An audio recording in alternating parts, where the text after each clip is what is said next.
We can go through absolutely everything that's happening in the wacky world of wrestling. But I did want to just try and run through the card and go through what matches we've got. So, CM Punk against MJF. We've got Ruby Soho taking on Nyla Rose. We've got Penta and Pac taking on the House of Black. John Moxley is still going to face someone. We don't know who. And I think that was everything that was announced, to be honest. So, yeah, we still don't know who John Moxley is going to be facing. Brian Kendrick has been pulled. I don't think I've seen all of his comments, but I saw a little clip. It was about 30 seconds long, and it seems to be talking about Jewish people, Haiti, Illuminati, all that kind of stuff. Lots of things that end in E, basically. Haiti, Illuminati, party, I don't know. But there was lots of rubbish that was being waffled, and AEW have become aware of it, and they've pulled him from the show. So no Brian Kendrick. We don't know who's going to replace. 2022 is so wild. I thought 2021 was wild. 2022 has gone even wilder, with now potentially a wrestler being released from 2 companies in about 2 days, which is amazing. I mean, I thought the scale of releases last year was something biblical. Like now, like Brian Kendrick's like, hold my beer. He's gone from WWE, walked into AEW. He probably even handed them the tape of him saying those things. And then he's gone, brilliant, thanks a lot, see you later. He hasn't officially been released, but after those kind of comments, I can't see him sticking around. He wasn't someone that they particularly needed anyway. So I don't see it being a case that like they desperately need Brian Kendrick. Certainly they don't need the bad PR that's going to come with all of this. So I reckon they'll wash their hands of Brian Kendrick. So what a wacky time, eh? And then Shane McMahon was future endeavored by WWE. Who knew? Who knew that would happen? Who knew Vince would get rid of his son?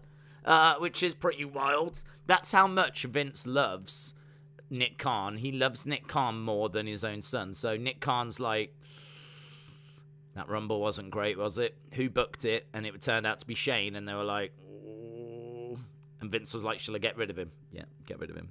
And also tell him he's not your son anymore. Okay, I'll do that. It kind of feels like it's just wild wrestling, so wild. What is happening behind the scenes in wrestling is about 1 million times more interesting than anything that happens on screen. Isn't that crazy? Like, surely it should be the other way around. Surely what I want is I want a Raw that's 3 hours of cameras backstage. That's what I want. I don't care what's happening in the ring. You lot can watch that if you want. You lot can watch whatever they're giving you with scooter races and all that kind. I want 3 hours behind the scenes. That's what I want. Tonight, you can watch CM Punk MJF. I want to go backstage and listen to Tony Khan's conversations. I want to see what's happening in the locker rooms because it seems like the more engaging content is playing out back there. So, pretty wild. Pretty wild. Austin said Shane seemed to cause himself to get released. Really weird, isn't it? It's really weird because I must admit, when those reports came out that people were upset with Shane, I honestly thought, who cares? I mean, breaking news, wrestlers aren't happy with the creative. Wow, we need to get that on front pages everywhere. Wrestlers unhappy with what they're being asked to do. Whoa! Quick, let's get a tweet out on that one. I mean, like, that's not been around for about 100 years. So, do you know what I mean? Come on. So, I must admit, I saw that Shane story, wrestlers unhappy with Shane, and I was like, so what? So what? You tell me how that is any different to any other Royal Rumble that's ever happened. You go around and ask people about whether they loved what they did in the Rumble, and unless they won it, I would imagine they were like, not really. I mean, like Shane McMahon causing upset, whatever. But I must admit, I did not see the next step coming, which was now they're not going to like work with him creatively anymore. And obviously it seemed like he was going to be involved in a big storyline And seemingly that's it. The creative are just not interested in doing anything with him now. And that must have been authorized by Vince. Because if creative turn around and go, we're not going to use Shane, Vince can turn around and go, I think you are. And that would be that done. So it's a very interesting situation. He definitely does seem to have upset people. And for some reason, he's not... The biggest story for me, not that he upset people, he's not getting the backing of Vince. Vince is not supporting him. I thought, like, Vince would go, Vince, we got some wrestlers that aren't happy.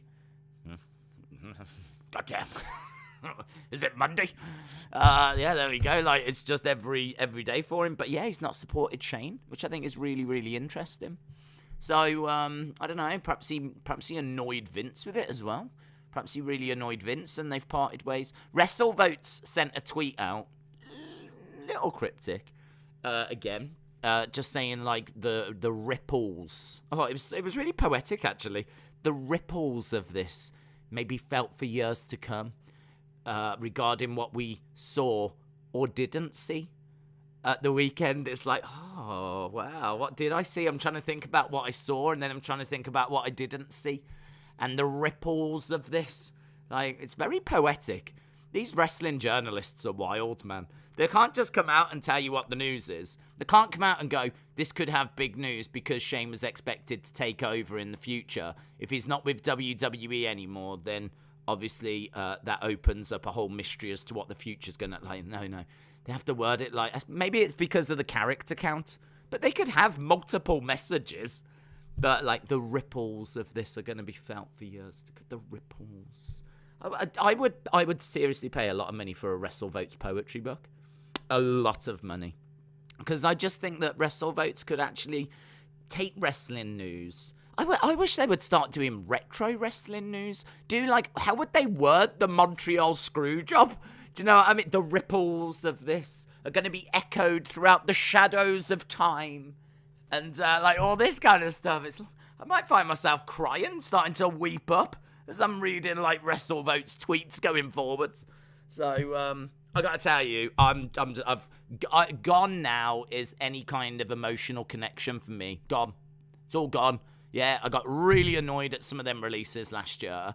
And, the fact that it didn't stop. And I genuinely got annoyed. Now, I'm just like... what you got today, wrestling, eh? What you got today? Okay. Days today we are going to see Vince's son get future endeavored. Oh, okay. That'll be interesting. And, not finished. Brian Kendrick? Yes, that was big, wasn't he? He left the other day. Well, hang on. He is going to get potentially released from AEW because of weird comments he made about Haiti and Jewish people and Illuminati and Zionists. And you go, she's going to get released from 2 companies in 2 days. Mm-hmm. God, wrestling, you're the best. You're the best, wrestling. You just keep on delivering. You just keep on giving, don't you, wrestling? It's got to the point now where I think if I was doing news videos, breaking news videos, I wouldn't be able to do anything else. I wouldn't be able to do anything else. What else would I be able to do? I'd have to just keep sending out messages like, guys, Brian Kendrick's... Hang on, don't watch that last video. Guys, Brian Kendrick's now gone from AEW. It might be a... Guys, he's joined Ring of Honor. No, forget it, he's gone. It's just so all over the place. I love wrestling. I love wrestling in 2022. Just because it's horrific. It's basically a dumpster fire. It's just a massive dumpster fire. So, I am now on record. I told you so. Blame Kendrick. You did. Do you know what? Anna Heel Doors is where I'm getting all of my wrestling news from now. All of my wrestling news comes from Anna Heel Doors. She said yesterday, blame Kendrick, and I was trying to stick up for him. I was like, no. I'm pretty sure that, I don't think he kept, but now I'm thinking he did. Now I'm thinking you're right. Now I found out that he's into Zionists and Illuminati and, I don't know, flipping balloon animals taking over the world. I don't know what he believes. Now I'm starting to think, maybe he did convince them they needed Eva Marie. Perhaps he did do that. I think you were absolutely right. Do you know what? On behalf of Austin 316, who doubted you, I apologize. On behalf of us, I mean, I was right there, but go back, watch the stream. I was right there with you, Anna. I was like, you're right, mate. You're right. It is his fault. It is his fault. I was last night trying to get Blame Kendrick trending. And actually, I think that might be how the videos came out, is that people were like, oh, you want to blame Kendrick for something? Blame him for this. And so that's how it all emerged. So I don't want to say I'm a hero, but, you know, I'll let other people say it instead. But, Anna, shout out to you. You are absolutely right. Absolutely right. WWE Rules 8828, I hope that's not your PIN number, says, I don't understand why so many people want Vince out of WWE. No, look at what he's doing for us. Look at all this news. Look at all this, like, madness. He just released his son. He's just sacrificed his firstborn for you. Is that not good enough? What more do you people want? Vince has just sacrificed his firstborn. He gave us the Attitude Era and other stars. Yeah, he did that as well, I suppose. Do you truly believe he is too old? He's definitely too old. He's definitely too old. And do you want Triple H to run it? I still want Vince. He's definitely too old to know what people want in this day and age. Yeah, he's about 1 billion years old. Do you know what I mean? Like, he's got no idea. He didn't even know in the 80s what was cool. He went and got Liberace for WrestleMania because, like, he thought, God damn, pal, that's a big name. Do you know what I mean? He just went and got Liberace. Why do you think Liberace was there? Liberace, I think, was, like, quite big in maybe the 50s and the 60s. What the flip is he doing at a WrestleMania in the 80s? So, Vince has never had his finger on the pulse as to what people want. He always has to rely on, like, other people telling him, like, what needs to be done in that respect. So, he's out of touch, but he's always been out of touch. And he is a ruthless businessman. Like, WWE in someone else's hands could have gone the same way as WCW and ECW. Think about that. If WWE had been in the hands of Heyman, had been in the hands of Bischoff, had been in the hands of anyone else, there is a very good chance it would not be here now. Vince is ruthless. He does what needs to be done. Sometimes what needs to be done is cold and callous, and you hate it. But he does what he thinks is the right thing for the business so the business can survive and continue. And, of course, so that he makes money. I'm not painting him to be an angel here. So, yeah, Vince is someone that I absolutely do not want to see out of WWE. You bring someone else in, you open it up to a whole new world of problems. Yeah? And creative-wise, there's no guarantee it would get better. What I want is I want Vince to stay around. I want Vince in charge of the business side. I'll have Triple H in charge of the creative. Yeah, done. Vince does get no say on creative, or he gets an influence on Triple H and that's it. But final say is not with Vince. Final say is with Triple H. That's what I would change. But don't you dare fall into that trap of thinking that we should get rid of Vince McMahon altogether, because in anyone else's hands, this company would have gone bust about 20 times over. I mean, what he has managed to survive and get through is pretty stunning. Like, when you look at, like, what he's actually done, he gambled everything on If WrestleMania had failed, that would have been one of the first examples of the company going bust. He had to buy the company from his dad. He didn't just get given it. He had to buy the company from his dad. Granted, he used the profits from the company to pay for the company, but he had to back himself that he was going to be able to generate those profits. So he made the profits, paid the people that used to own it, bought the company. It wasn't just handed to him. He bought the company. And that was the first gamble. Next gamble then was building up towards WrestleMania. Backing Hulk Hogan could have failed, but he backed Hogan. He went for WrestleMania. Massive success. That was the other gamble, you know. And then there's been loads of little moments all throughout his reign where he's taken gambles. And, you know, as a businessman, as a promoter, one of the best we've ever seen, and maybe the most influential, biggest character in the history of wrestling. So, no way do I want to say... I don't care if people hate Vince because the creative is not good enough. This is so much bigger than creative. So much bigger. Did you hear about the deal that got announced with Disney for distribution, which now potentially opens a door for them doing more deals with Disney? So now they've broken into a new market. I think it's Indonesia. So now that people in Indonesia can watch WrestleMania. I don't think had access to it before. But, or if they did, it was certainly not as convenient as being on basically Disney Plus in Indonesia. Like, I know these deals are getting done with Nick Khan, but it was a master stroke by Vince to bring Nick Khan in. Nick Khan, again, gets a bad rep, but what for? What's Nick Khan's bad rep for? Because of the releases. That was Vince's fault for stockpiling everyone. That's not Nick Khan's fault. Nick Khan has looked at the wage bill and gone, oh my God, we're spending how many millions on wrestlers? Do you need all these wrestlers? And Vince has gone, not really. I just did it so AEW couldn't have them. And Nick Khan's gone, that's insane. How about we bring that down a little bit? I mean, this isn't Nick Khan's fault. This is Vince's fault. So if you want to blame someone, blame Vince. Because he was, I think, stockpiling so that AEW couldn't get those wrestlers. Nick Khan's come along and gone, right, let's get this back to being a proper business, shall we? Negotiated the deal with Peacock, negotiating deals with Disney. I think he was part of the Fox deal as well, reducing down the wage bill. Yeah, it was awful. But that was all set in motion the year before when Vince tied them all down to contracts. That was all Vince's fault. Should never have tied them down to those contracts. I remember, I think a few people have short memories. I remember in 2020 saying, wow, like the wrestlers now, the ball is in their court because Vince does not want them to go to AEW.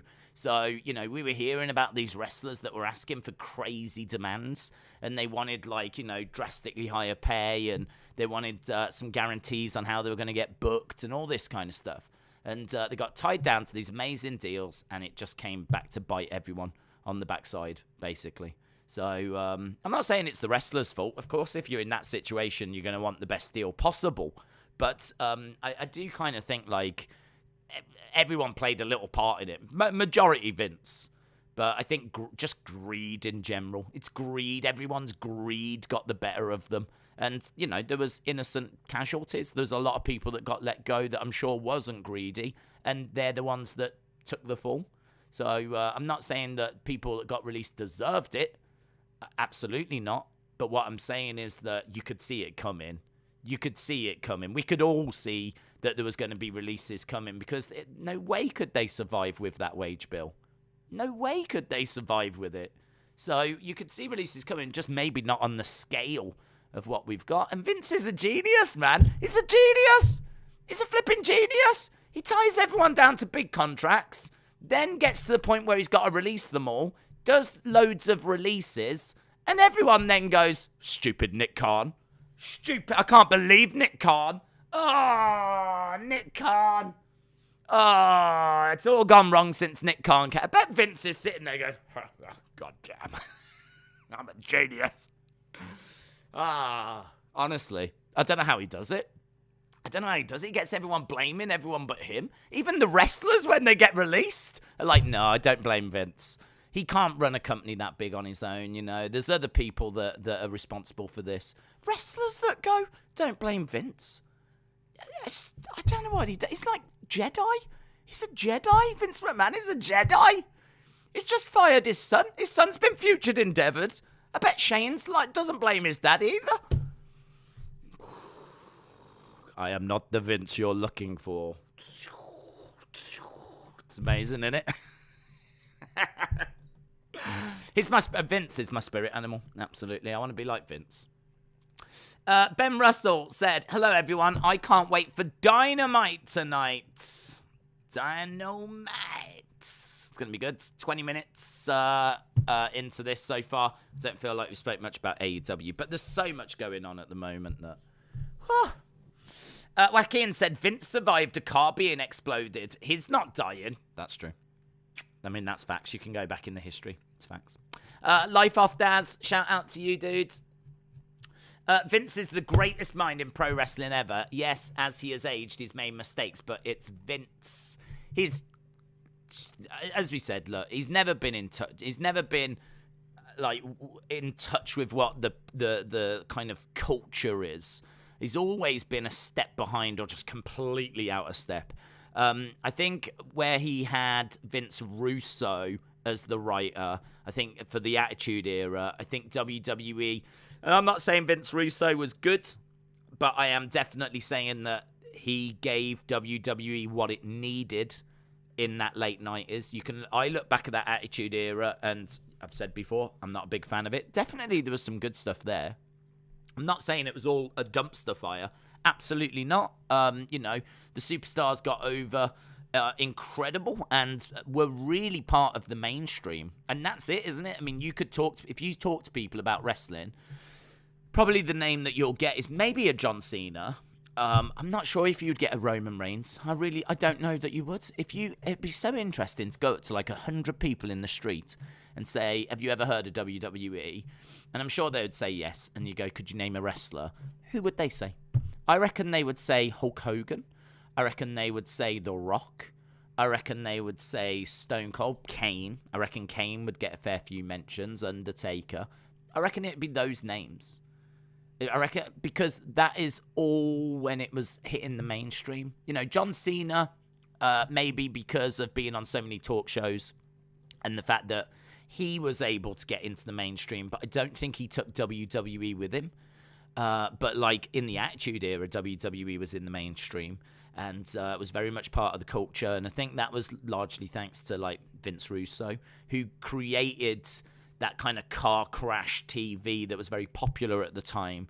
And it had like a real energy to it, an energy that I think the world is just so different now. We've spoke about this before. Like back in the day, you only had so many channels and the internet wasn't really established like it is now. It was around, but I mean, you ain't going on there to watch YouTube clips.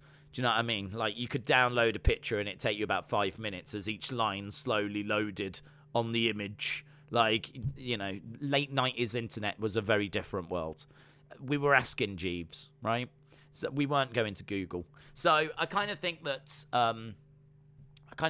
as a result, it was easier to get more eyes on the product than it is now. We spoke about that before, about how now the streaming services are everywhere. And YouTube in particular takes up a lot of people's time. TikTok is now more viewed than Google.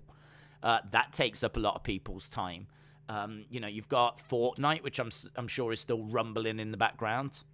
Video gaming in general, look at how that exploded compared to like where we were in the 90s. I suppose you could say the PlayStation might have been like the birth of it.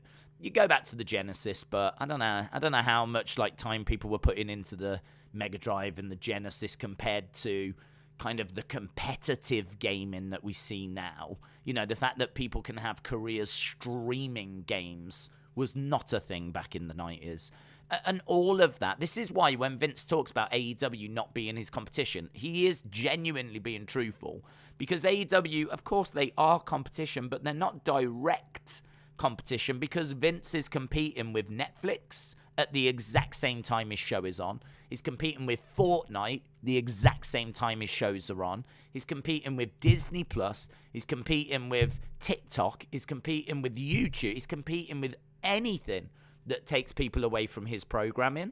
And there's a lot. So you look at it now and go, how can you get into that mainstream? How can you get... And they're trying loads of stuff. I mean, look at what Sammy's doing with the Jackass guys at the moment. He was at that film premiere. And why do you think Bad Bunny was standing in the ring? Because he's a great wrestler. Johnny Knoxville, why do you think he was in there? Like, it's all to try and get eyes on the product from those casual fans, from those people that maybe haven't given WWE a watch before or for a long time. Just desperately trying to reach out. Didn't we have Mygos at day one? We were meant to have Cardi B at SummerSlam. And, they're constantly trying to find ways. And I'm sure WrestleMania is going to be stacked with celebrities as well. And it's all to try and move them back into the mainstream, get them in front of as many eyes as possible. So, yeah, it's crazy. It is kind of crazy how, these things play out. Vince, he's never really been in touch with like the current culture. He very much relies on other people for that. His booking and the way things go is very frustrating. He's definitely not the best booker, but the thing is, there's so many stories they tell that some of them are going to work and some things are going to really catch fire. And we've got a great tendency as a fan base to remember the good things over everything that's horrific. And, there's so much, like the vast majority, like I would say at least 80% is just bland rematches, pointless matches, filler, just kills time. Then you've got, like, say, 15% that's horrifically bad. Like Bobby Lashley's sisters. Maybe not that high. Maybe it's 10%. Maybe it's like Bobby Lashley's sisters. Maybe it's like a scooter race. Maybe it's a spelling bee. Maybe it's a talk show segment. Maybe it's Miz and Morrison. Maybe it's Bad Bunny. Maybe it's whatever, yeah? Snooki or whatever it might be. There's about 10% of it that's awful, but some of it can be so awful it becomes, like, credible. Well, not credible, but it becomes a talking point, let's put it that way. And then you've got about 10% that's amazing, which is Stone Cold and Hulkamania and, those kind of storylines. And we gravitate to that bit and we ignore all the rest of it. So, Vince, in my mind, has never been a great booker, but he is someone that will just naturally, of course, when you've been doing it for 40-odd years, you could put some monkeys in a room with typewriters and they could smash the keys, and at some point they're going to write a sentence. At some point they're going to write a word. At some point they're going to do something of value. And I kind of feel that Vince is the exact same way. Like, he goes in, he messes everything up, changes the script a million times, and you get a load of waffle a lot of the time. But somewhere in there's going to be something great, because there has to be. Just chance, pure chance, says that that's going to happen at some point.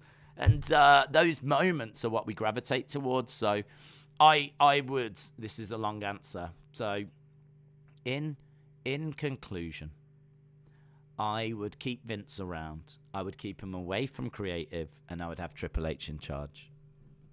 Thank you. Bobby Lashley's sisters are tough. Don't mess with them, said Justin. Root Beer Float said, do you think that Shane McMahon could be a work? Do you think they're trolling the public and trolling the dirt sheets, making a storyline out of this, or do you think he's really fired? I would be surprised if this was a work, because it's not the kind of thing they tend to do. I did question it with Mustafa Ali asking for his release. So I did question it with that one. And to be honest, I still haven't really got an answer on that one. The fact that no dirt sheet and no one has come out to say this is starting to look like a work, or actually something about this isn't right, as time has gone by, made me think, okay, maybe that was legit. Perhaps he really does want out. He wasn't in the Rumble. Maybe that one isn't a work. Maybe he genuinely wants out, right? So I must admit, like, those kind of thoughts have crossed my mind before. It's not out the realms of possibility that this is a work, but I would say that it's very unlikely. I'm going to put it down to being unlikely, just because they don't tend to do this sort of thing where they will actually, troll the dirt sheets, and they would have to have leaked fake information. They would have to have got out like fake news, which is not their style. That's not the kind of thing we ever hear of them doing. Like, someone has clearly spoken to the dirt sheets and told them that the people are upset backstage. There's a lot of drama. Shane McMahon's got a lot of heat.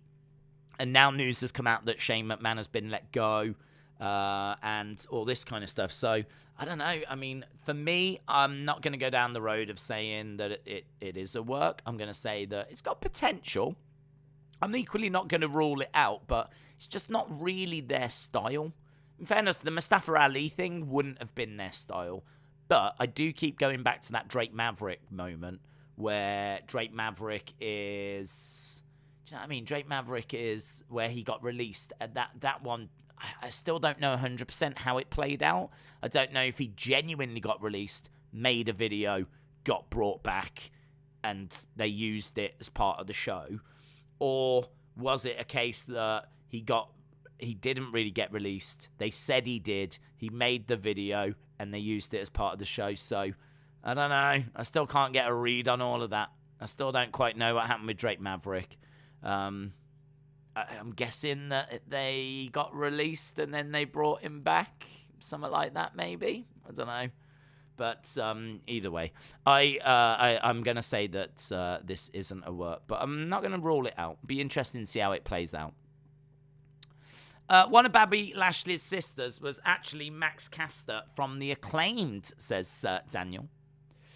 Does social media work really get a lot of attention from a casual viewer? It's a really good point, Shola. That's a really good point. What do you think it would be like to have Vince as a dad? I think that he would be very absent. I would imagine that unless you actually went to his office or went to the shows, I wouldn't imagine you would see him that much. I would imagine he probably missed a lot of Little League and birthdays. He'd be around for Christmas, I'm sure. But I would imagine he'd be quite distant. Very work-focused. I'm sure there'd be moments where, late at night, if it's you and him, you could talk to him about his youth and things like that. But I bet those moments are very fleeting. I bet they are very work focused because that business, it means everything. I mean, Vince was bankrupt. It is crazy to think that he was bankrupt, but he was bankrupt. That he lived in a trailer. This is things that Vince, people don't really talk about with Vince. He lived in a trailer and went bankrupt. From there, he ended up working with his dad, and because his dad is his real dad, but I think he left when they were young. So he grew up poor. Vince grew up poor, and so Vince, when he was older, went to work for his real dad, and then that's when the opportunity came along for him to buy the company. So Vince actually did not grow up as someone in the wrestling business. He didn't grow up as someone that was wealthy. He grew up out of the business and poor. And I think that's what's really fueled his work ethic, is the fact that he knows what it's like to go without, and he knows what it's like to have to work for everything and have to put the time in and graft. And I don't think that's ever left him. And I think that's, it's a blessing and a curse.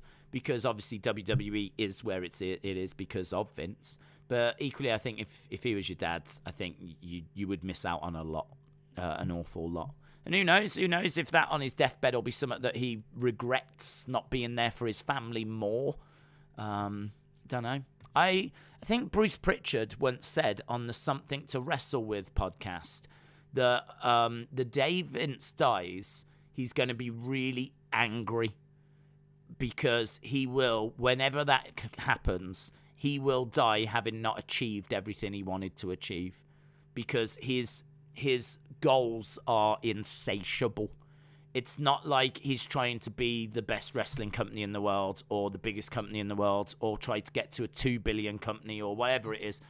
Once he gets to a goal, he sets another one and then another one and another one, and he will be very angry, according to Bruce Pritchard, on the day he dies, because there just isn't enough time in the day for him, basically. Kendrick has been pulled with Moxley tonight. McMahon buys AEW. Shane shows up on Dynamite. It does say McMahon. It says Shane McMahon. Lol. Vince Skywalker. Doesn't justify being a megalomaniac. Lots of people grow up poor. That is true.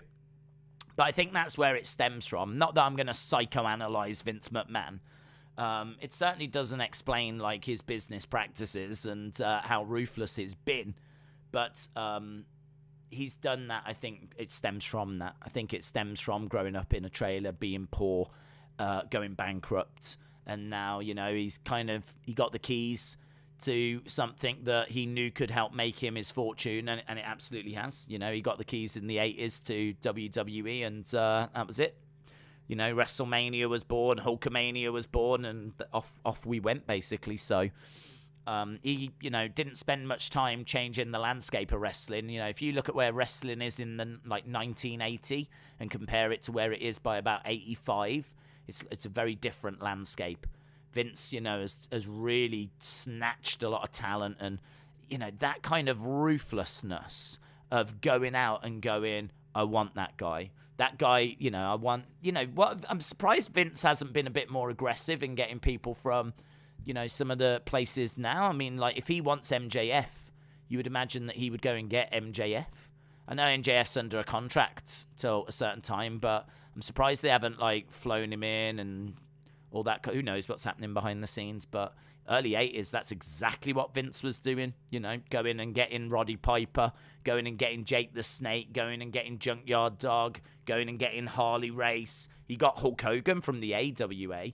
I mean, Hogan was with WWE, left, went to AWA, and was in Rocky, blew up because everyone was like, who's that guy in Rocky 3? And it was Hogan. He was in the AWA.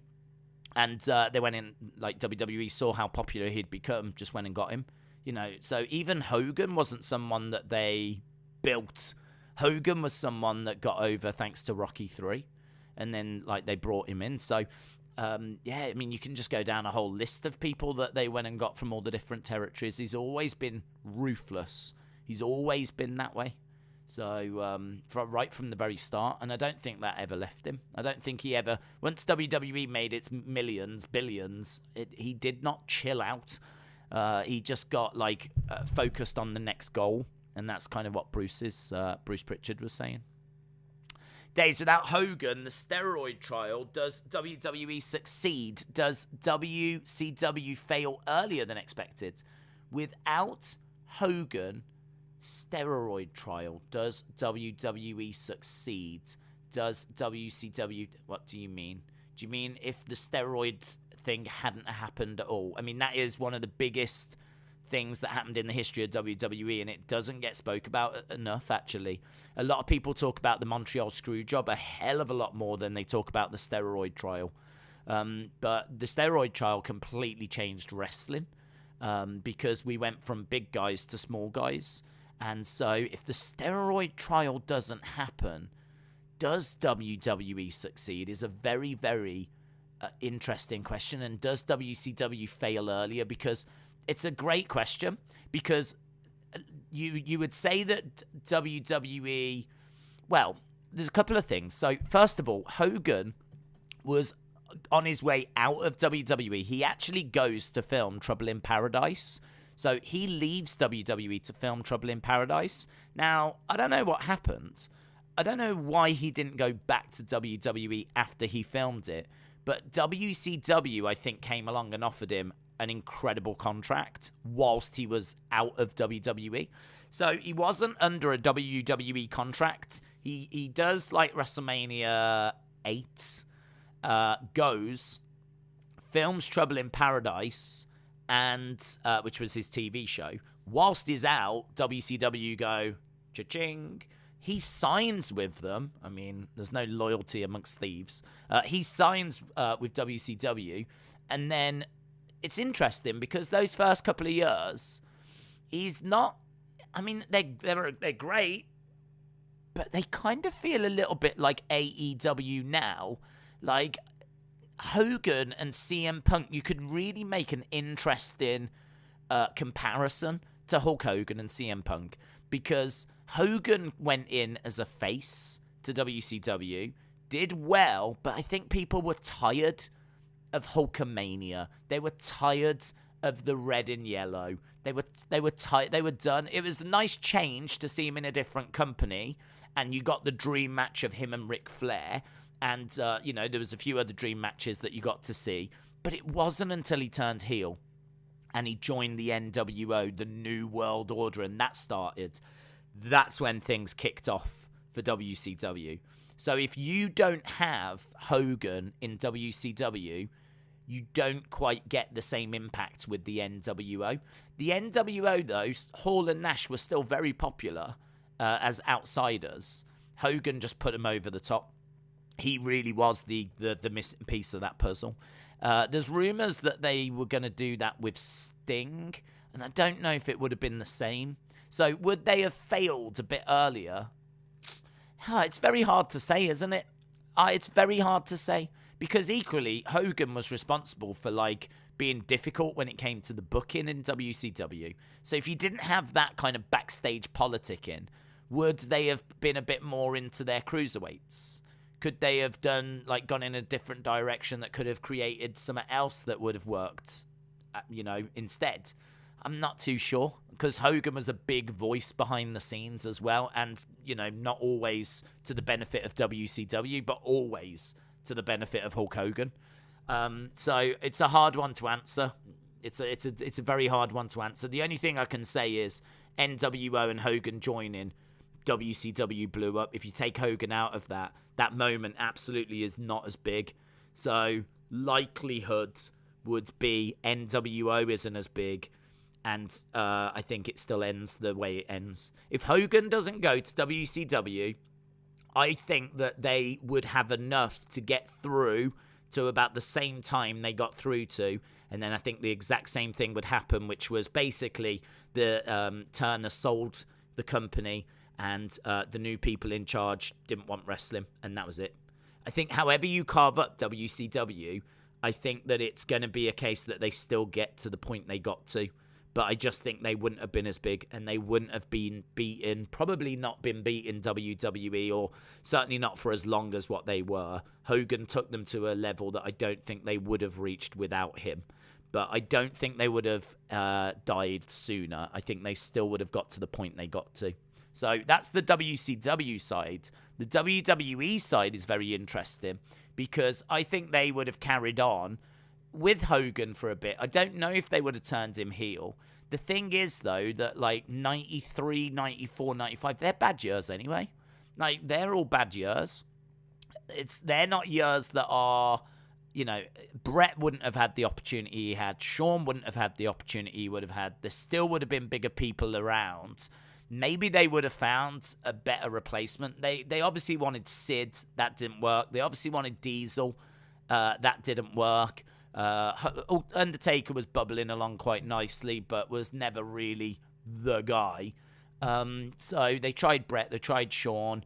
I think that they would have carried on with Hogan. I think that he would have got more boos. They would have been more audible. It would have been really, let's go Hogan. Hogan sucks. I think we would have got more, quite a bit of that. I think Vince would have floundered until we get to Stone Cold and Rock, who I think still would have broken through, to be honest. Because I think by that point, Hogan's going to be dead in the water. He was pretty much dead in the water by 93.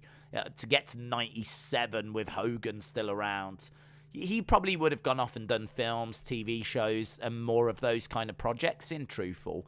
I think they, whilst he was away, could have tried Brett and Shawn. But I think no steroid trial. I think we still sort of get to roughly where we end up, which is really weird. I think we still sort of get, it does change the business, but on reflection, I still think we end up where we ended up, because Stone Cold had a great look. He wasn't a small guy, and The Rock had a great look. He wasn't a small guy. Hogan wouldn't have stopped them from breaking through. They still would have broken through, even with Hogan around. So I don't think Hogan would have prevented them from breaking through. So I still think we would have got the Attitude Era. And the Attitude Era was such a juggernaut. I don't see how Hogan would have held it back. And certainly a Hogan whose influence was not going to be as great, because, Hogan's on top of the world when everyone loves him, because he's the guy. You've got to do what Hogan wants because he is shifting the merch. He is the guy.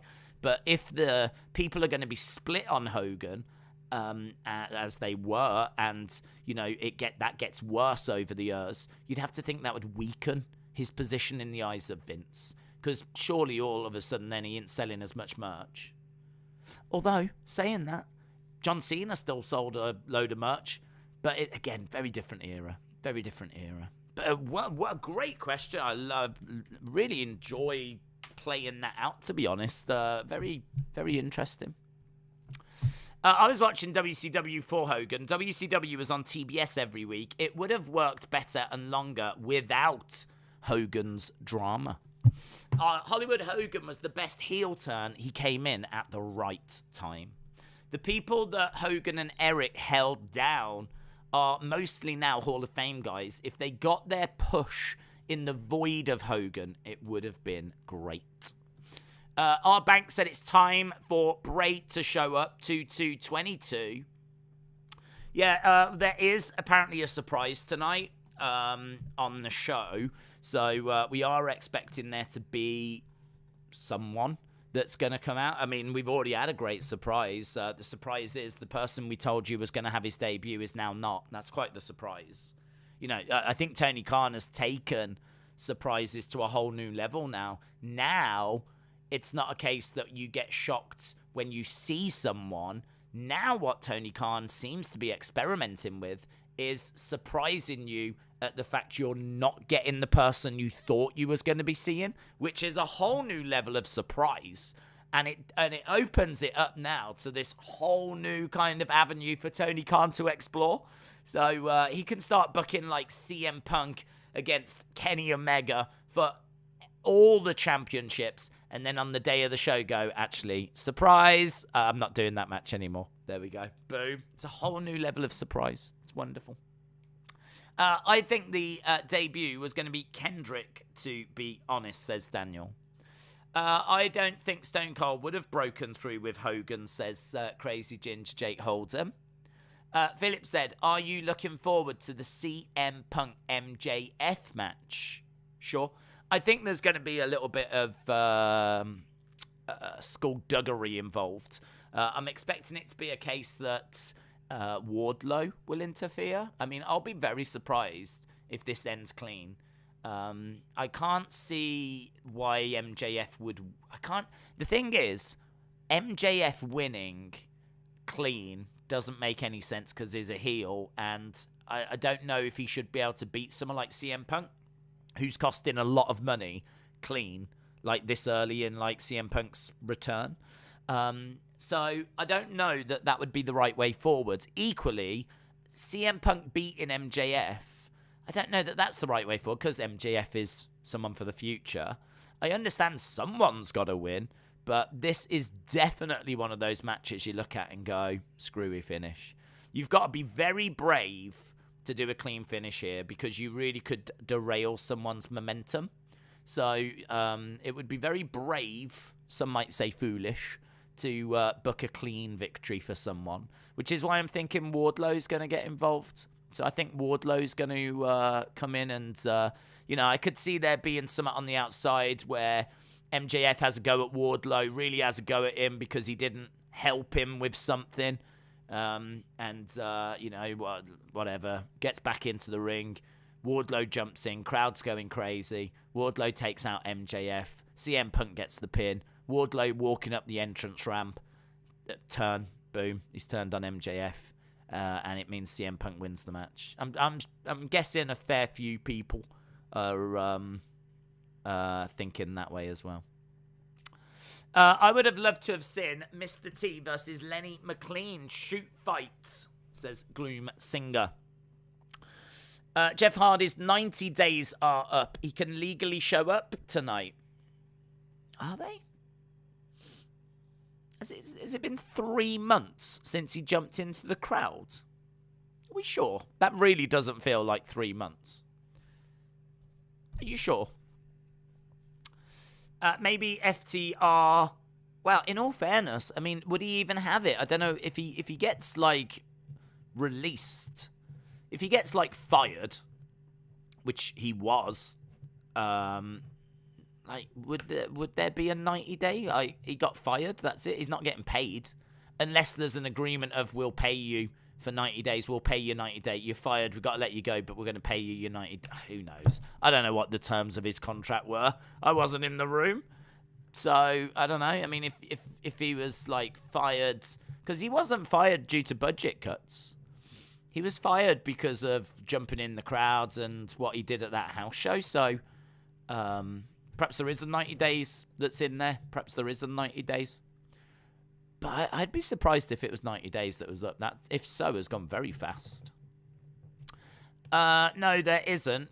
Cross and other 90 days ended today, and they were released months ago. It's not been hard for 90 days. Daisy, your permission, I want to submit a video one day. For the rest of the pods, it will be a dance video, and I will be playing California Love. Is that okay? No. We'd get copyrighted, bud. We'd get copyrighted. I mean, if you want to dance to California Love, that's absolutely fine. But you'd need to change it for some copyright-free music that we hear. Because if you play copyright, I can't play it.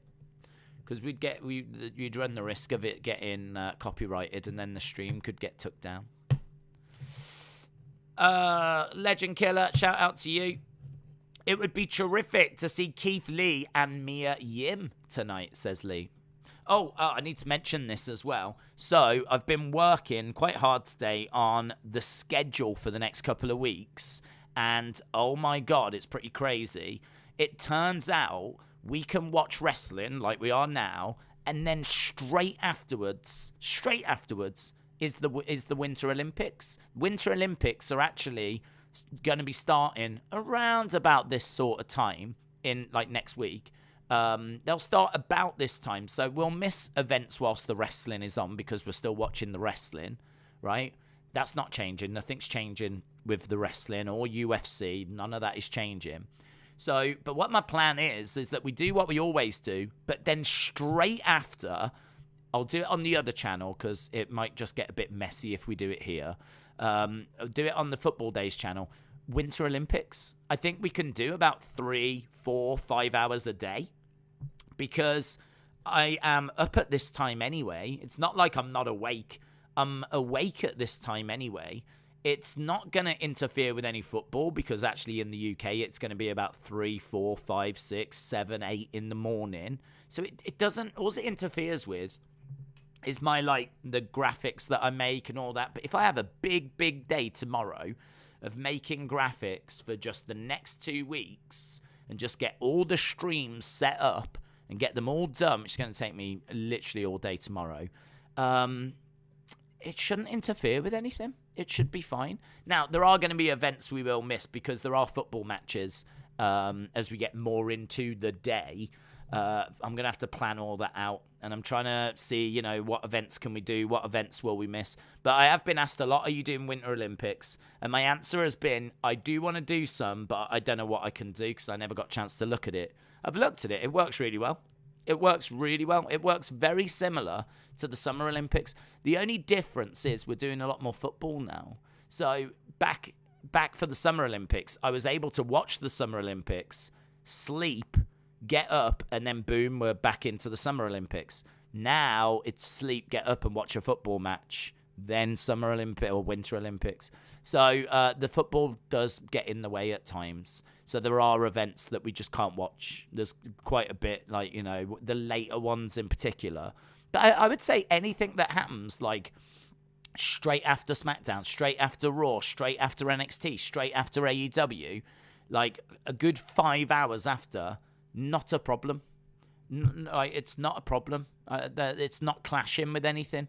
And I should still have the ability to get some sleep. So I need to, properly look at it, set it out. Whatever gets put up is what I can do because I've got to juggle football, UFC, WWE, AEW. We've got UFC 271. We've got Elimination Chamber. We've got, obviously, whatever Winter Olympics I can shoehorn in as well. There's a lot of stuff to juggle and to try and fit in all within 2 weeks. The Champions League starts as well, so I need to make sure I'm doing Champions League. Premier League is back, so I need to make sure I'm doing that. There's midweek Premier League games as well. Literally, these next couple of weeks are about to go... It's about to go mental. I think if you used to add the football, the Winter Olympics, the wrestling, I reckon we're about to start 12-hour days again, basically. If you add everything together, I reckon every day about 12 hours of streaming. So if you but it's just a bit different because we weren't doing football when the summer was on. So that was really just wrestling and Summer Olympics. Wrestling, Summer Olympics, a little bit of UFC at the weekend, but it was just wrestling, Summer Olympics. the football really does change this one, and it does get in the way. But it's still drastically more than what I was expecting us to be able to do. So if you are interested in that, Football Days is where we're going to do it, and we will start with the opening ceremony, which I think is on Friday morning. And then, as I said, tomorrow, I'm just having a massive day tomorrow where I'm just going to make loads of graphics, get the next 2 weeks. I'm going to see if I can basically get set up to about the 22nd of Feb. I'm going to see if I can get every stream I need to do set up all the way till the 22nd of Feb. So that's my day tomorrow. So it does always make me smile when people say, "Oh, did you enjoy your day off on Thursday?" I've never had a day off on a Thursday in my life. I don't stream, but I tend to do like creating graphics, researching UFC. It's still all stuff for the channel. So yeah, if you are a fan of the Winter Olympics, if you're going to be watching the Winter Olympics, make sure you join us. It's going to be a lot of fun. The summer ones were brilliant, absolutely brilliant. Mitchell says, would it be cool if AEW brought in Triple H and made a third show and let Triple H build a roster for that show, then Dynamite and that show had brand wars? No. That wouldn't... no. It wouldn't, because it's just not going to happen, is it? I mean, Triple H is Vince's son-in-law. Like, can you imagine the drama that would happen if he went and joined AEW? You know, like that. I just can't even begin to figure out why that would happen, or even that Vince would allow it. I mean, Triple H is such a big name. I'm pretty sure Vince would give Triple H whatever he wanted to ensure that if that was even a possibility, that it didn't happen. So what would happen before that would be that Triple H would surely get given NXT back if that's what he wanted, so that he didn't go to AEW. But the thing is, Triple H is clearly not going to do that. And as a result, that's why he's not going to get NXT back or anything. And honestly, I don't even know if he wants it. I don't even know if he wants NXT back. I kind of think like he's done that, and he did it for years, and he was great at it, but it wasn't really getting anywhere. I mean, it got onto network TV, but I kind of think that, you know, I mean, look at what it did to him. He had a heart attack. Now, it might not be related, but it might have been related. And I'd imagine that that was quite scary. You know, Triple H strikes me as a family man. You know how we talk about how Vince isn't there for his family, or, you know, isn't there for his family. Like, he definitely missed birthdays, and he missed a lot of stuff. I've got a feeling that Triple H he probably misses stuff, but makes more of an effort to get there for his kids and his family and for Steph. And I just get the feeling that he's more involved than what Vince was. And, you know, I can't prove that. I can't prove that. I've just a feeling that I've got. But so I would imagine that was quite scary for him, for the heart trouble that he had, you know. And I'd imagine that was something that kind of really shook him up, because he wants to see his daughters grow up, you know. And that's going to be more important to him than running a wrestling show. Mad Gorilla Wrestling Production said MJF for the dub and feud going to a lights out match. Mad Gorilla, was it Mad Gorilla? Mad Gorilla Wrestling Production, shout out to you. Anna said Tony Khan has announced that it's going to be Mox versus Yuta tonight. Okay. I mean, was that literally like, have we got anyone? Is there anyone back? Hello? Is there anyone? Have we still got Joey Janela? Sonny Kiss. Hello? Marco! Oh, Yuta, you'll do. Right, Yuta, get it out. Yuta's here. We'll get Yuta to do it. I think it was one of them. I listened to the What Culture podcast. They think MJF wins by cheating, and then the rematch will be a dog collar match at Revolution, which would be great, says Planet Dan. Hope you're doing well, doing good, living our best life. I don't care who Moxley faces. Moxley is my favourite. Any Moxley match will have my attention. Are we sure that Triple H is healthy enough to run a wrestling company? Yep, good point. Maybe Tripp's accomplished everything he's had to do with NXT and he's ready to move on. Yep. Yeah, I genuinely don't think he is sat there crying his eyes out at the fact he's not in charge of NXT anymore. I think it probably was disappointing the way it ended. It didn't end the way he would wanted it to have ended. And NXT, I don't think, has gone in the direction he would have wanted NXT to have gone in. But I think, he is going to be looking at the bigger picture rather than just NXT. I mean, Vince ain't going to be around forever. And Triple H, if he wants, I'm sure could find a way of having a very influential role in that company. He's already got a very influential role, but your influence is always minimal when Vince is around. He would arguably have a greater influence once Vince is gone. So I think he's, focused more on the bigger picture. MJF versus CM Punk. I'm hyped, says Nick. Here's John Moxley. Hi, Mom. Sign in the crowds.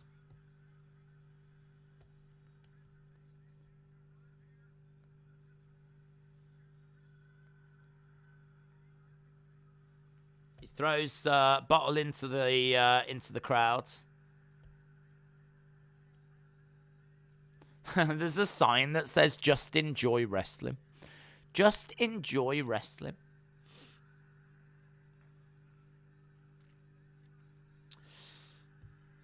He's in great. Look at he's in great shape.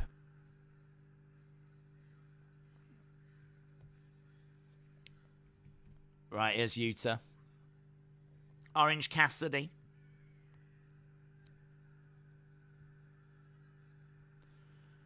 Danhausen coming out with Orange Cassidy.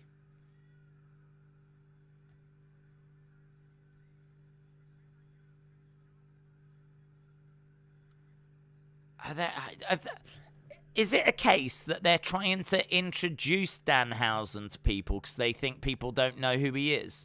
I absolutely wouldn't be using him this way. I mean, we'll see what they do with him, but just seeing him walk out with Yuta and Orange Cassidy, I really don't get how they're using Danhausen.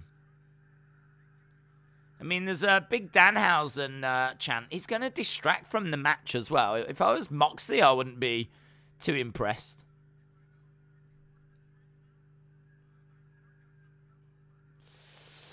The more Danhausen, the better. Taz needs to be on commentary. This is Danhausen. Where's the face paint? I'm so out the loop. He's got face paint. It's on the outside. So,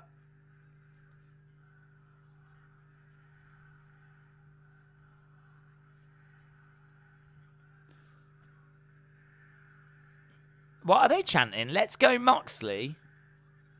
Moxley. Are they chanting Danhausen? Let's go Moxley, Danhausen. Is that what they're saying?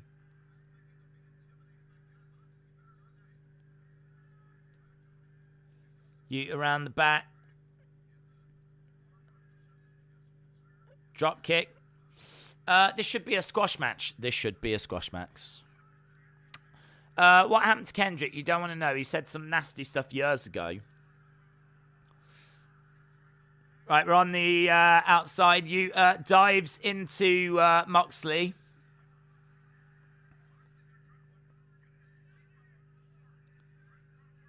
Picks up Yuta. Yuta lands on his feet. Drop kick. Moxley goes down.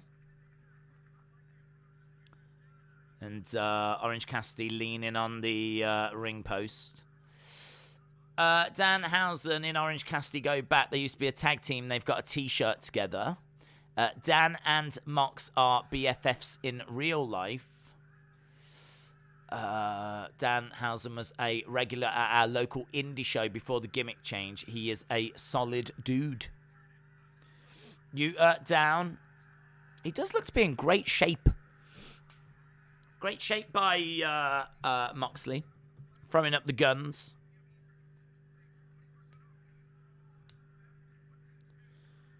Stomp by Moxley. 1, 2. Chop coming in by Yuta. Danhausen sells a lot of merch. I'm sure that's why they signed him. Oh, signing him makes total sense. No, not a doubt or a question in my mind about why they signed him. Signing Danhausen, I totally understand. How they're using Danhausen at the moment, I find very confusing.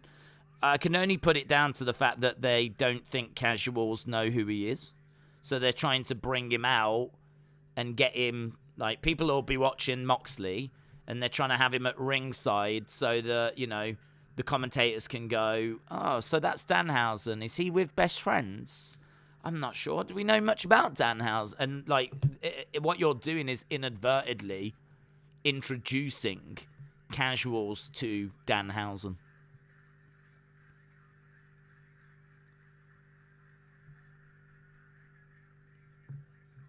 But because, like, I've seen so much hype about him, he feels bigger than that to me.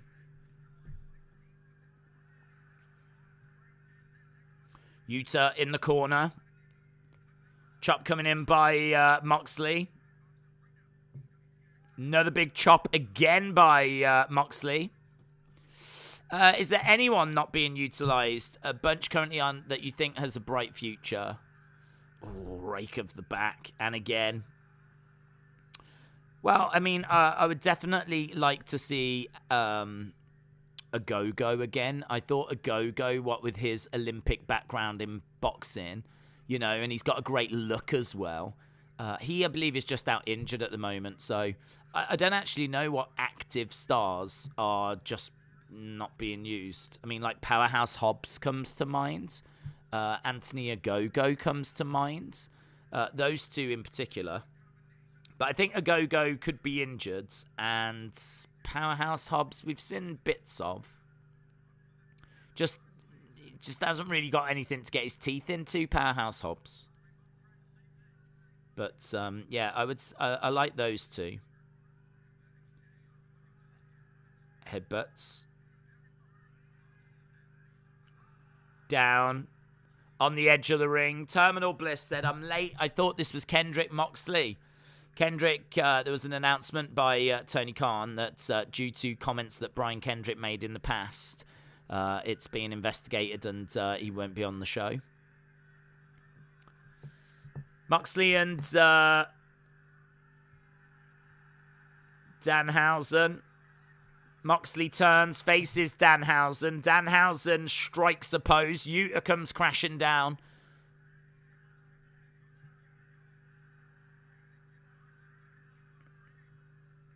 Yuta in the ring. I like Moxley, but some of the matches are pretty boring. I love the unhinged gimmick, but I wish the match quality was better. Heather said, I'm keeping my fingers crossed for Keith Lee, Mia Yim, or Ember Moon tonight. Yeah, I'd like to see some of them come in. I don't really mind, like, Keith Lee. I think he'd be a good addition. I just think that the men's roster is so stacked. I think it'd be a little bit tricky for him to get TV time, but I'm sure they'll find a way of doing it. So I don't mind Keith Lee coming in, but I genuinely think I'd be more excited to see some new women coming into that women's division, because that definitely feels like it needs strengthening. You know, like Tayara Conti, whatever she's called, doesn't do it for me. Anna Jay doesn't do it for me. Penelope Ford doesn't do it for me. I don't mind Hikaru Shida. I like Britt Baker. I like Thunder Rosa. Chris Statlander's all right. I obviously really like Serena Deeb. Like, there's definitely a women's division there. A Ruby Soho as well. It's definitely a women's division there, but they could definitely add a couple of women to it. I don't know if they've had a clear out of some of the women, actually. You know, like how there's a couple of, like, guys like Jimmy Havoc and Joey Janela and Marco Stunt, Sonny Kiss. You know, there's a few people like that have kind of come and gone for different reasons. I don't know if there's been so many in the women's division. There were some Japanese women that we haven't been seeing much of. You know, like that Emi Sakura, Maki Ito, but I think that's more due to COVID than anything else. So yeah, I'd like to see Ember Moon. Ember Moon. She deserved more than she got, definitely.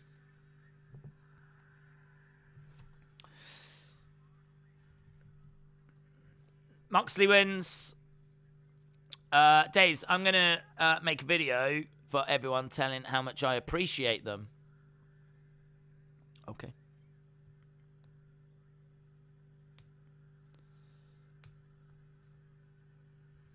Bryan Danielson in the ring. Bryan Danielson jumped into the ring.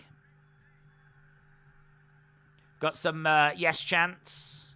Smile on the face of Danielson. He's got a microphone in his back pocket. Or is he just happy to see us? It's a microphone.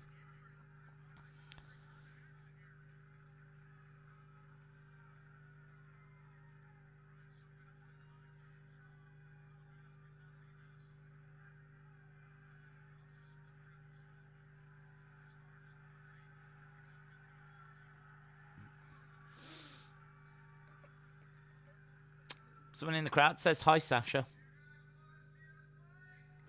Do you guys want to see us fight?"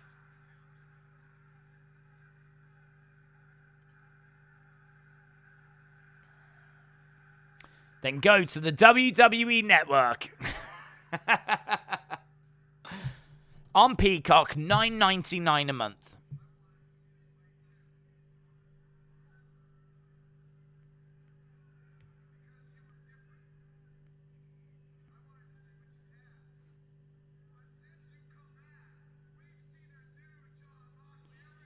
Since you've come back, we've seen a new Jon Moxley.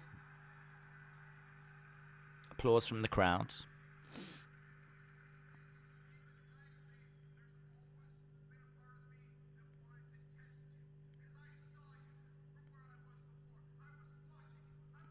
I always wanted to test you.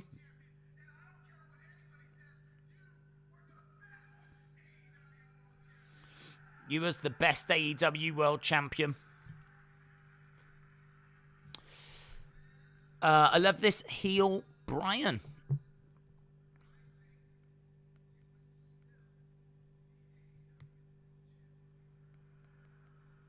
I think you would still be AEW World Champion.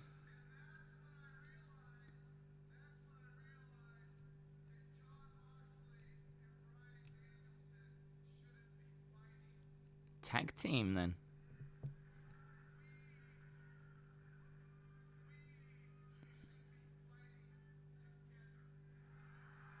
So he wants to join forces with Jon Moxley. Could be very interesting. Two massive ex-WWE guys working together.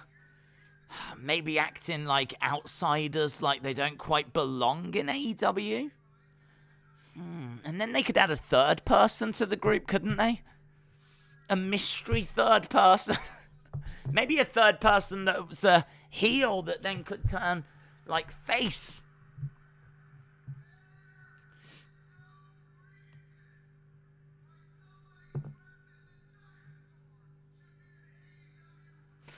There's no reason why someone dressed as a dinosaur should be an AEW World Champion.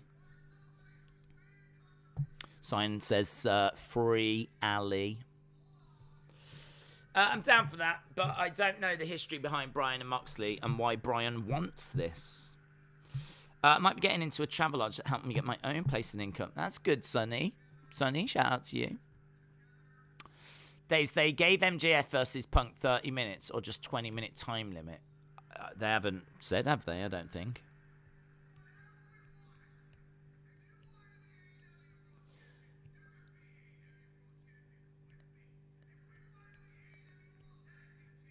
If you want to be world champion, you can be world champion with me. If we want to be tag champs, we can be tag champs.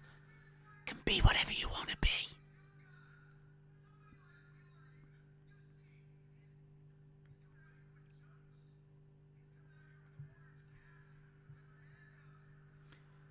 Yuta's coming out here with jokes.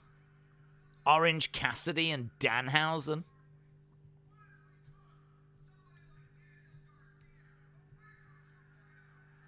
What if we took someone like Daniel Garcia?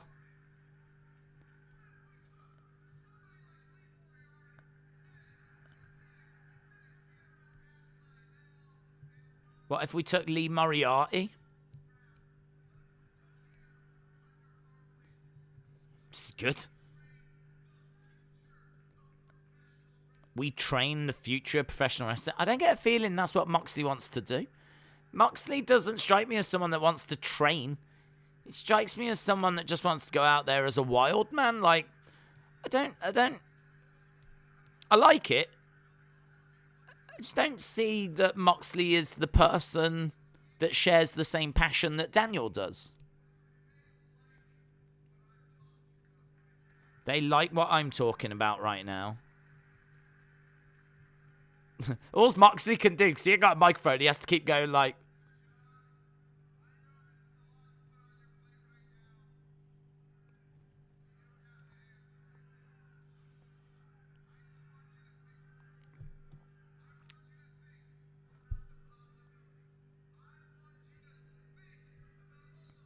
Non-verbal communication.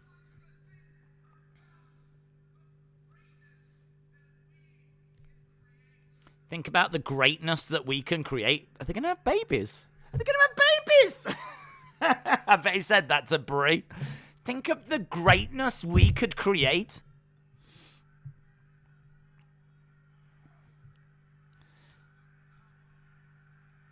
Bryan Danielson puts his hand out.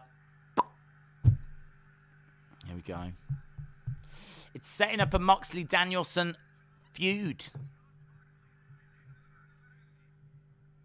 The problem is that Bryan Danielson has just said something all the fans have cheered, because that's exactly what they want. Bryan Danielson has just come out and said, like, how about we take Lee Moriarty away? How about we take Daniel Garcia away? And all the crowd have gone, yeah, do it. That would be amazing. So if Moxley turns on him now, like, Moxley's denying the fans something that they would be interested in seeing. It's weird, man. It's weird. He's got to go with him. The crowd are really into it. The crowd, like, it sounds brilliant. It reminds me a lot of Shane when Shane came in. And Shane was like, to Vince, you're out of touch. Surprise. I'm going to run Raw now. And Vince was like, well, I'll tell you what, you can run Raw, but only if you beat The Undertaker at WrestleMania. So it was, I mean, like, it was so weird because all the fans wanted Shane to run Raw, but they didn't want The Undertaker to lose. So, like, the fans at WrestleMania were like, you know, when Undertaker wins, the fans are like, I really wanted him to run Raw. They're kind of booking themselves into a corner, and unless they go with that idea, it's kind of the same thing. Like, if Moxley turns on him, the fans are going to be like, okay, I'm pleased for Moxley, but what about all the stuff we just heard that was great? How can we still have that stuff? That's how I felt at WrestleMania when The Undertaker, where I was like, this is good. I'm pleased for The Undertaker, but can Shane still run Raw? Oh, like, what's happening? Same energy. AEW programming with better WWE wrestlers, says Ronnie. Commercial break. We are at commercial break. It's like watching a 007 movie, but after hearing of Blofeld's plan, you switch sides, says, Daniel said, Meltzer reported the other day that since Mox has moved from Vegas, he now lives right next to a gym. He's been living in there, spending time in there. He looks like it. He looks great. Moxley looks in a great shape. Like, he constantly kept showing off the guns, and he looked great. I cannot say anything bad about it. He looked great. We aren't getting a legit Punk versus MJF, right? Well, I reckon you'll get a good match, but I bet the finish will be screwy. The fun part is that it's right across from Tim Hortons. Okay. 20 minutes in, and not bad. I know I keep saying it, but like the Danhausen thing, I'm totally on board with him being in AEW. I'm interested to see how they use him. I just think how they're using him right now is a bit strange. They're making him feel small. Like, they're making him feel like he's just kind of going to be at ringside.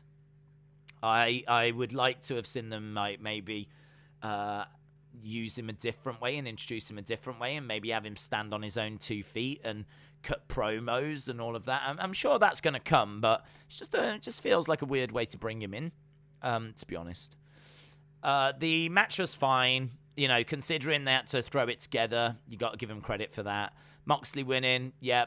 I'd like to have seen him win a bit more of a squash, in truth. I think he is levels above Yuta. So, a bit more of a squash, I think, but not a problem. And then Daniel Bryan's promo, he made some wonderful points. I thought he was great. I would love to see them two work together and them, like, take Daniel Garcia under their wing or something. So, we'll see where that goes. Boo!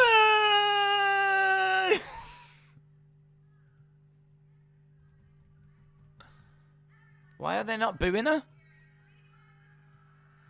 Boo!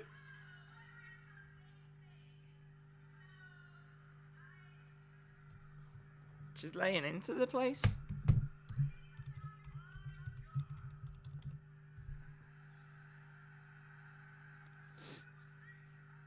Yes.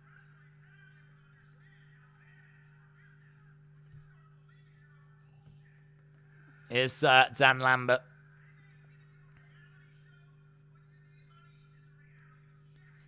That's a great line. They might have given you a reality show, but what you need, honey, is a reality check. That's a great line.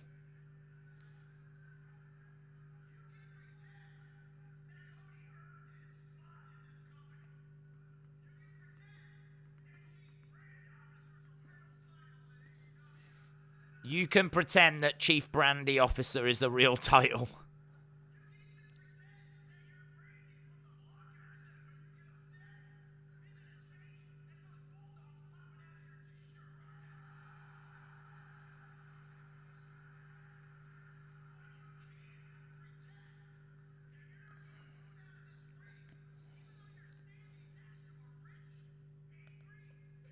Okay.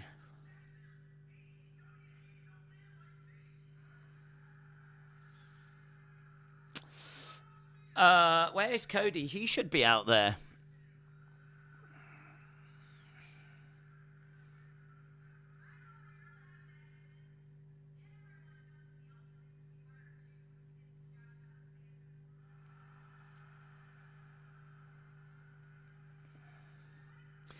Okay, where's this going? I don't understand the beef you have with me, says Brandy. So Dan Lambert out there, firing in some nice lines.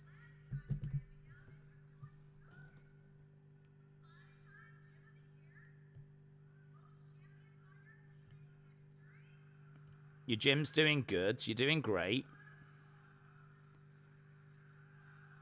Yes, thank you, AEW fans. Thank you. Shut the F up, chance.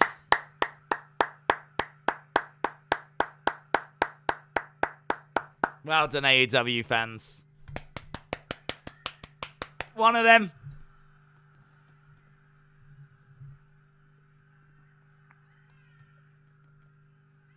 Do it again. Do it again. They are doing it again. Yay! The crowd are all over her, and she is getting a little thrown off by it.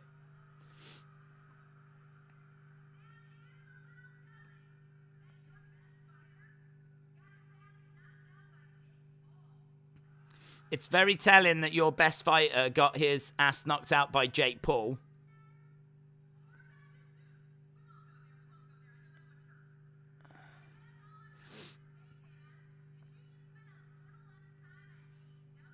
You should spend less time at AEW.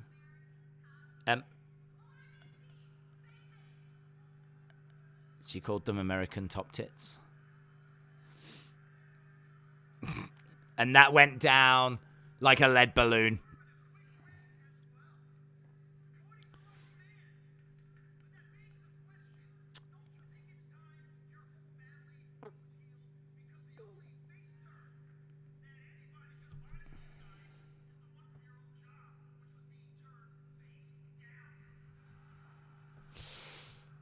This better go somewhere. Yeah, it does better. It does need to go somewhere. I know how this feels authentic, but Brandy is trying hard to get cheered.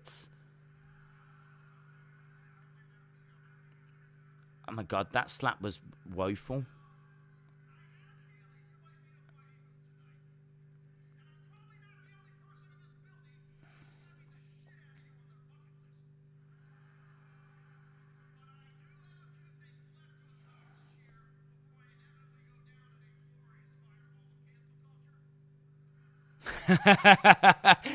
Dan Lambert said, I do have a few things to establish here before I inevitably go down in a fireball of cancel culture. Paige Van Zandt making her way down. Oh, God. If Brandy Rhodes gets the better of Paige Van Zandt, I'm done. I mean, Paige Van Zandt was low-level UFC, but drastically better than the ring announcer, Brandy Rhodes. So are we going to get this match then? Are we going to get Paige Van Zandt against Brandy Rhodes? Because I'm down for that. Brandy Rhodes is a great heel. I don't even know if she's meant to be, but she's a great heel.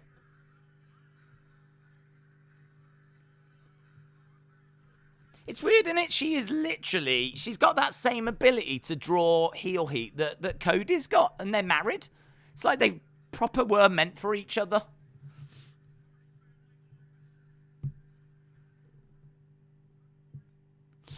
Van Zandt, the heels are alive. Were we supposed to cheer that segment? To be honest, didn't mind it. I think that Dan Lambert had some good lines. I think the crowd made it entertaining with the STFU chants. And the reveal of Paige Van Zandt coming down. We've seen her before, but it feels now that potentially we're going to get a one-on-one match. And if it ends with like Paige Van Zandt beating up Brandy Rhodes, I can't argue with that, man. I'll be very satisfied. This half an hour, and I don't know why, I actually really enjoyed. Bryan Danielson with a good promo. Dan Lambert with some good lines. Paige Van Zandt coming down. I ain't down on this.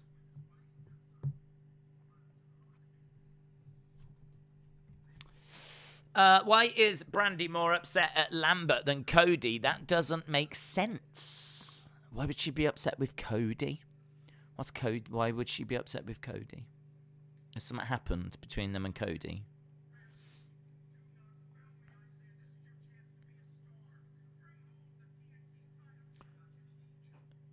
Bring home the TNT title. Do not fail me. Lights have gone out, guys. It's Wyndham. It's going to be Wyndham. It's going to be Wyndham. Yowie wowie. Here we go. Oh, my God. It's going to be... I tell you what, the internet's going to break. Internet is about to break. Oh, there's like a spooky voice. Lights are out. They've come on. There's two people. That's going to be Wyndham and Redbeard. It's got like horns and everything. This is dark, man. This is good. This is everything we thought it was going to be. Oh, he looks a bit thinner. Oh. No, forget it. No, it's not. It's House of Black. It's the Knights of the Black Throne?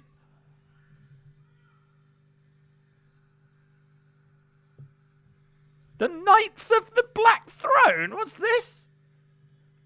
They've been... King Arthur. Knights of the Black Throne.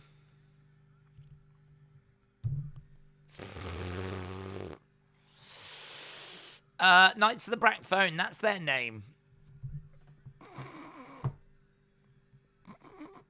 House of Black? Why can't we call it House of Black?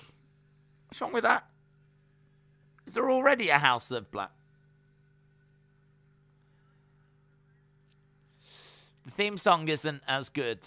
What name is that? Knights of the Black Throne? Who are they taking on? The nobleman.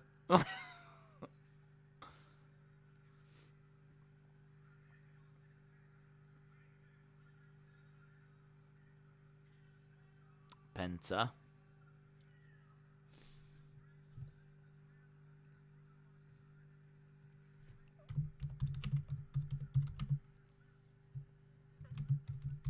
Penta and Pac.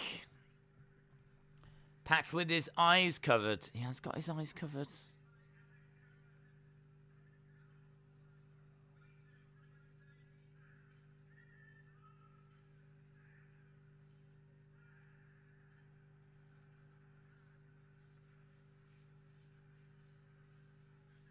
So how's he going to find his way to the ring?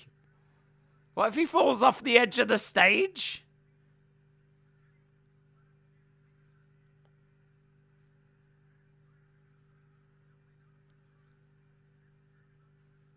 He's having to use the translator as a guide because Pac's got his... Oh, Jesus.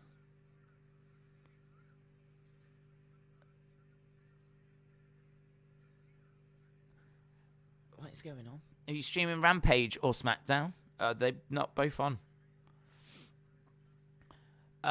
He's now blind, Pac.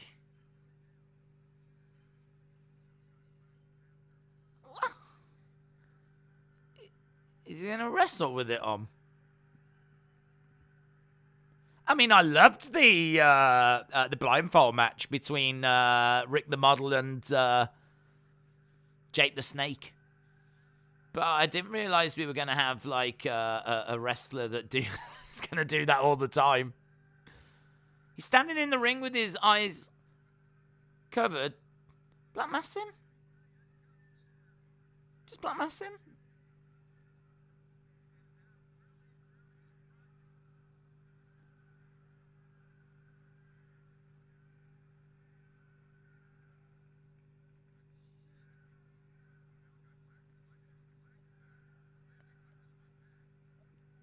Pac rolling over.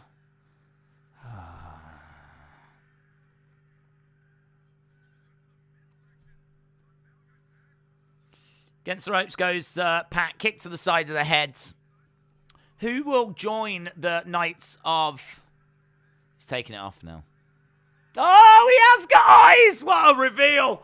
What a reveal! Wow!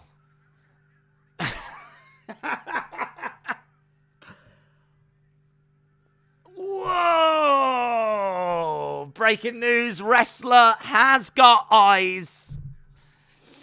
Pac can see. Wow! God, we said there'd be a big surprise tonight. That was it right there. They said there'd be a big surprise, a big moment, a big debut.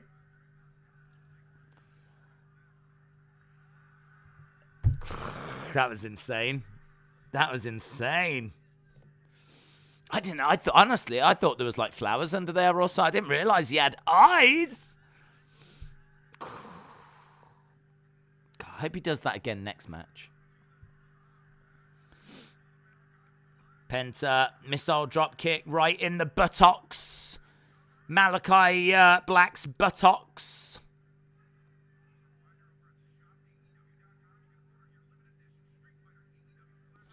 Oh, they said go to AEW shop. I was like, are they going to sell blindfolds? Get over to AEW shop right now where you can get your very own Pac eye blindfolds. Surprise your friends by revealing your eyes.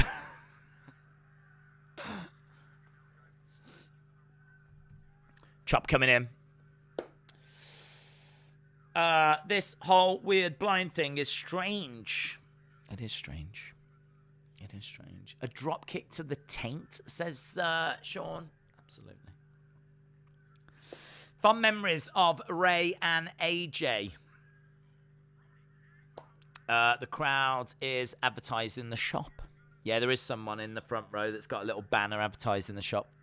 I don't know if they're like tickets that like employees get or something, but we've seen that before, where people in the front row have advertised and shown off stuff. Maybe Tony Khan gave some stuff to the crowd, but I remember when CM Punk came down, there was a guy that had a flag, a CM Punk flag, and it was the new design. Because I remember looking at it going, that does look like the hand grabbing the lightning, but it's different. I was like, it's nice, that is. And then he came down in the shirt and all that, and I was like, well. So I don't know if Tony Khan and AEW gave it to the crowd, or if they do just have people that represent shop sometimes in the front row. But yeah, I did see someone holding up a sign saying, flash sale now on at AEW shop. Imagine that. Oh, imagine if WWE did that. They got rid of all it like proper fans, and instead they put in their own fans holding up signs advertising stuff. I mean, in all fairness, we've already got vignettes doing that with Alexa. They must have like a load of those Lily dolls.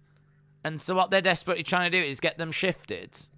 Because if they are about to switch her to the goddess, then let's get rid of the Lily dolls that we've got a bit of a pile of. And then we'll switch her over to the goddess. I don't want it. Vince has gone, we've got 1,000. I don't want to be stuck with them. We'll do a few segments where she talks about how amazing the Lily doll is. God, this is so realistic. It reminds me of the real Lily. It looks exactly the same. And only $30. Wow. It's wild. It's wild. We see you, wrestling companies. We see you. I mean, Pat can't, but we can. I like Aleister Black wrestling in those shorts. They look cool. He's going over. He's going to tag in Brody King. Oh, no. People would bleep on WWE for doing that. Are you going to see UFC 272... Masvidal, Kobe, 274, Gaethje, Oliveira? Yes. Pro Wrestling teased in Chicago do AEW merch. It's them. Oh, you're right. Yes, you're right. Because Punk made his debut in Chicago. So that's when I saw them holding up that CM Punk flag. Because they probably sold it. So yes, you're right. They probably do give free tickets to Pro Wrestling tees. Front row tickets, who then go and take some of the stuff along or whatever. Because them talking about a flash sale at AEW shop, I think Pro Wrestling Tees is basically the background to AEW shop for a lot of it, if not all of it. I think it's literally just the shop front, but the work is done, the orders are fulfilled by Pro Wrestling Tees. Yes. You've solved it. You've solved that mission. Well done. We got Scooby-Doo in the chat. DDT by Penta. That's great, David. I've been back to WWE 20 years. I used to love WWE and WCW. It's definitely worth watching AEW. We're back from Picture in Picture. Oh. Well, I don't want to brag, Hayden, but I never went to Picture in Picture. I had full screen all the time. It's brilliant. Brilliant. I'd say it was probably best few minutes of my life. Kick out by Malakai. Is there anywhere in the UK that sells official AEW shirts? Well, I think there's a UK AEW store, I think. Therefore I am. I'm going to have a look right now. AEW UK store. There must be. I'm sure there is. Global AEW shop AEW. So global.shopaew.com. I'm having a look at it right now. Save on shipping. Order internationally to $224. countries. Wonder where it's based. Where are you based? Where are you based? Where are you? It's powered by Pro Wrestling Tees still, even the global store. I don't know. I really don't know. I don't know where it is. But yes, you can. You can just go to AEW Global, AEW Shop, and it's all on there. They got Danhausen shirts. Very elite, very evil. New Danhausen shirt. That's good, isn't it? Release German. Here we go. Look, I'm going to show you them. There we go. Top selling items of the week. A couple of Punk shirts. Got a Send Hook shirt. DMD, Bay, Britt Baker and Adam Cole shirt. Another Hook shirt. Danhausen, very elite, very evil shirts. These are the new arrivals. Britt Baker, Adam Cole. A new Kip Sabian shirt. Is he back, is he? I haven't seen Kip Sabian in about a million years. Penta in the ring, doing Miero. What else we got? That's a new Orange Cassidy shirt. I saw him wearing that earlier. That little, like, thumbs up thing. And that's the new Moxley shirt. New The Problem, Marina Shafir, Archer, Brody King shirt. Lots of shirts. Shirts everywhere. Shirt party. That's what we've got. I hate that catch-in spot. I also hate that catch-in spot. You don't have to pay $70 for shipping. Do you think WWE is the pinnacle of wrestling, or do you think you can have wrestled in WWE and the best in the world like Kenny? Do you think you can have never wrestled into... Do you think WWE... I don't really get the second part of that question, but... Do I think WWE is the pinnacle? I think it's different. I think, like, there's lots of great wrestling that happens in lots of different companies. I mean, WWE is the biggest, the most well-known, but the pinnacle, I mean, it depends what parameter that you're judging it on. If you're judging it by money and business, then yes. But if you're judging it on the quality of products, that's subjective. So, you know, some would say yes and some would say no. Same that some would say AEW is the pinnacle and some would say no. And some would say New Japan is the pinnacle and some would say no. And some would say Impact and some would say no. So it's subjective. But from a business point of view, yes, factually, yes. Right, well done to the Knights of the Black Throne.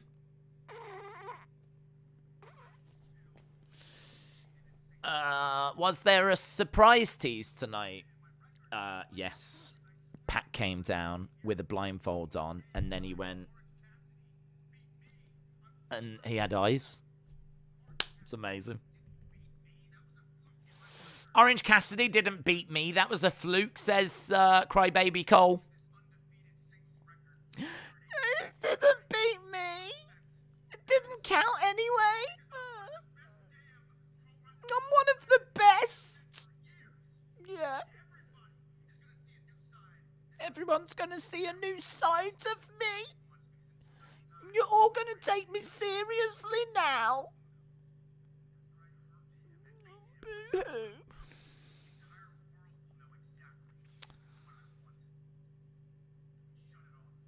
You died. You died last week. You died. They killed you. I am good. I am good. Please believe me.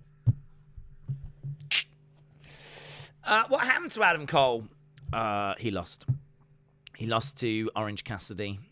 And he's dead now, basically. His career's over. He's a great gamer. Well, he can go into that. There's always that. There's always that avenue. Cole and Uno are best buds on the AEW gaming channel. Chalmers said that was a brilliant Adam Cole impression. It wasn't an impression. That was something he recorded for me earlier. So, Crybaby Cole to Orange Cassidy. Why are you doing this? Why are you doing this to me? I don't know if I saw that. I still need that. Why are you doing this to me? Very good.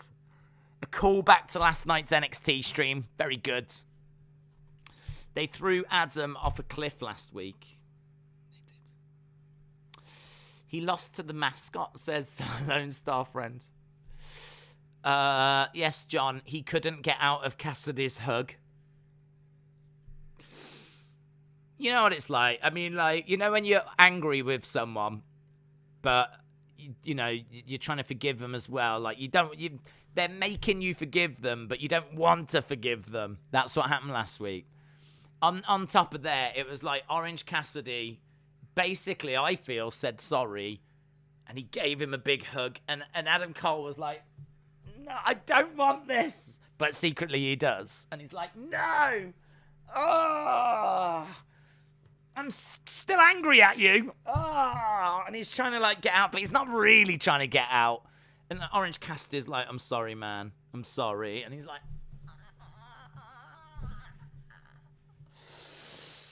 And then, like, I think he Panama Sunrised him or something. But that's very much how it came across. WWE is probably the pinnacle due to the fact it doesn't matter who you are. If you mention it, it's ingrained in people's heads, like Disney World or Coca-Cola. Cole lost to a hugger. He lost to Bayley. He lost to the male version of NXT Bayley. Adam Cole isn't believable. I know people get mad when you talk about his look, but he really does not seem believable. I never watched him in NXT. Cassidy beat Cole with a hug suplex last week, says Zoom Station. Why is this incredibly accurate? Because we've all been there, man. We've all been there. The Knights of the Days chat have arrived, says Blaze Radio. Here we go. Who's coming out now? Nyla Rose.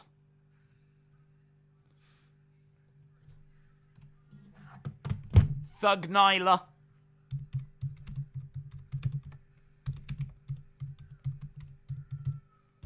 Here we go.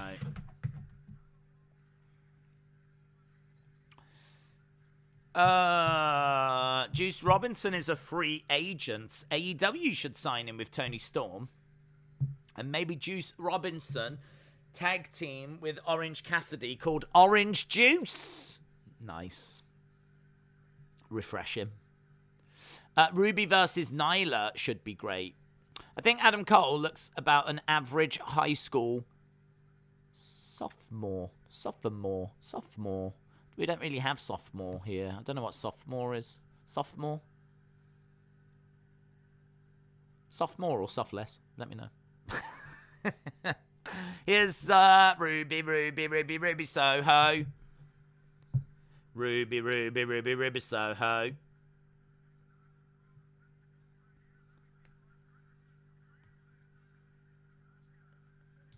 Rancid, man. Ruby Soho. Ruby Soho with Mr. Is he Mr. Rancid? Mr. Rancid's there.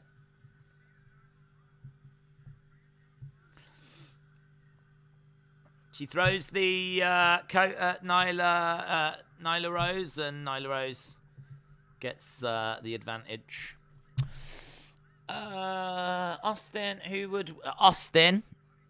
would win a 40-man Royal Rumble if there was 20 wrestlers from WWE and 20 wrestlers from AEW and they genuinely had to fight, no holds barred? Who would win that, Austin? That's from Dort Knight. The second year of high school is sophomore. We go to high school for like 5 years. So what happens in like the third and the fourth and the fifth year? What's that? Sophomore. Year 1, you're new. Year 2, you're sophomore. Year 3, you're sophomore. Year 4, you're even more. And then year 5, you're Nakamura. So that's how it works. That's how it plays out.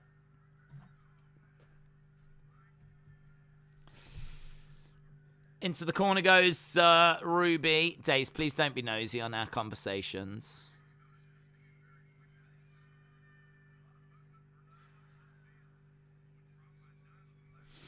One, two. Nyla Rose versus Jade Cargill versus Nia Jax. Whoever hurts someone first wins. First to botch match. First to botch.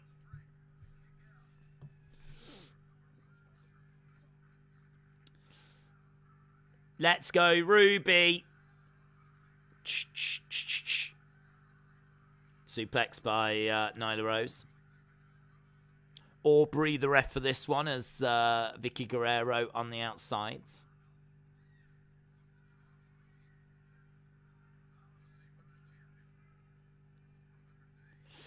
Only 4 years of high school in the States. Is it? Only 4 years? Part-timers. Part-timers, that's what you are.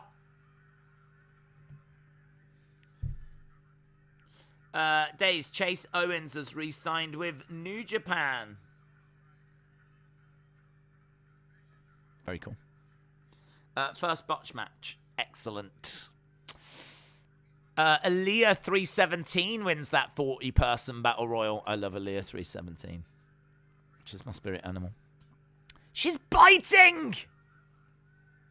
In the corner goes Ruby Soho and driving her shoulder into the midsection and again. So Nyla Rose not messing around tonight. Ruby Soho struggling as Vicky Guerrero is laughing in her face. So Ruby down. Nyla with a big strike across the chest.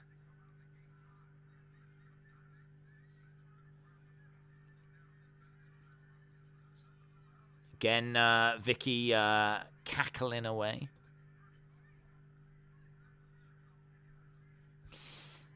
Just tuning in. How many years of high school do you have to endure? Did you enjoy it? How many years of high school did you have to endure? 5. Everyone has to go through 5. You start, so you do years 1, 2, 3, 4, 5, 6 at primary school. So 1, 2, 3, 4, 5, 6 is primary school. They tend to call year 1 reception. I can't remember what they called year 2. I don't remember calling it year 2. I was too young to know. But I remember year 3 is the first one that was year 3. I knew when I was in year 3. So I remember year 3, year 4, year 5, year 6. I remember all of those. But, yeah, I don't remember years. Reception, 1, 2, 3. No, reception, 2, 3, 4, 5, 6. Then you go to secondary school and you have 7, 8, 9, 10, 11. 7, 8, 9, 10, 11. Yeah, 5 years at secondary school. And then when you leave, you're 16. And you can go to college if you want. If you don't go to college, then you can go to work and try and get a job. Or you could go to college. College would be probably 2 years. So that'd take you to 18. And then you could go to university if you want. You don't have to, but you could go to university. That obviously could be another couple of years, maybe 3 years. You know, you could, if you go all the way through education, get to the age of like 21 and still be in education. But everyone has to go to school till they're 16 in the UK. But yeah, 6 years at primary and 5 years at secondary. We don't have like elementary school or high school or sophomore and all these words. They're Americanisms. We have primary school and secondary school. 6 years at one, 5 years at the other. Bish, bash, bosh. Thanks for coming. Days, do you think Nyla Rose would be better without Vicky Guerrero? More intimidation to her character? I just don't think she's very interesting. I don't find her a very interesting wrestler. She's got like a size to her, but yeah, you're right. I don't find her that intimidating. I don't think she can work I don't think she acts very intimidating. You know, when she's coming out, it's not like, oh my God. You don't get that Brock Lesnar feel with Nyla Rose. In fairness, when it comes to the women, they're very bad at doing that because you never got that with Nia Jax. This is not a criticism of AEW because WWE probably botched it even more with Nia Jax. You know, Nia Jax should have come down to some like boom, boom kind of music, do you know what I mean? Something that had a bit of bass to it. Something that like really got across like, oh, not, I'm not like most girls. It's like, what? Making her wear whatever that thing was. Her attire was wrong. Her music was wrong. Her booking was wrong. She was wrong. So I don't know what it is about the women. They just can't book them as like, they can book guys to be really intimidating, but they can't book the women. And I kind of feel that like Nyla Rose is the biggest they've got. So she, you know what I mean? Like, if she's going to come down, it should be like, oh, man, Nyla Rose. Oh, this is going to be bad, man. She does not take any prisoners. She can't act that way for me. Don't get that vibe at all.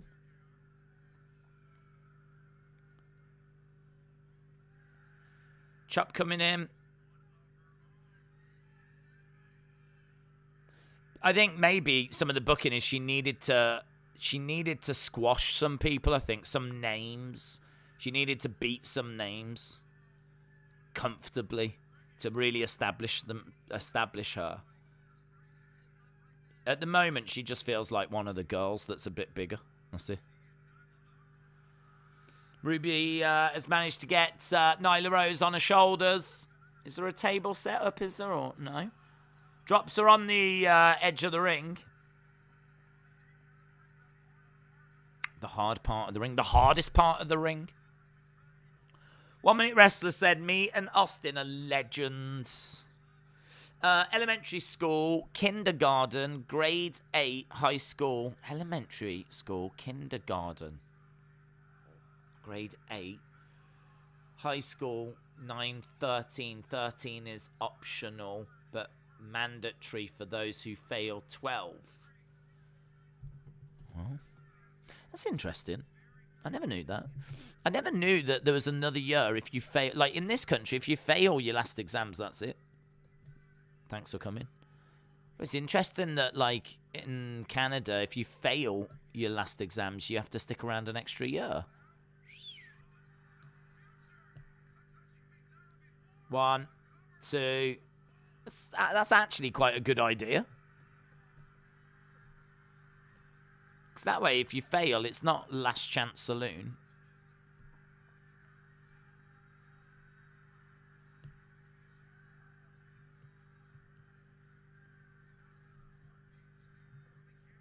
Okay, so Nyla sticks her foot out. Nyla's wife opened the door the other week to a delivery driver. She was in Nyla's AEW shirt, and the driver was an AEW fan. So Nyla said next time she comes, she's going to answer the door in full gear.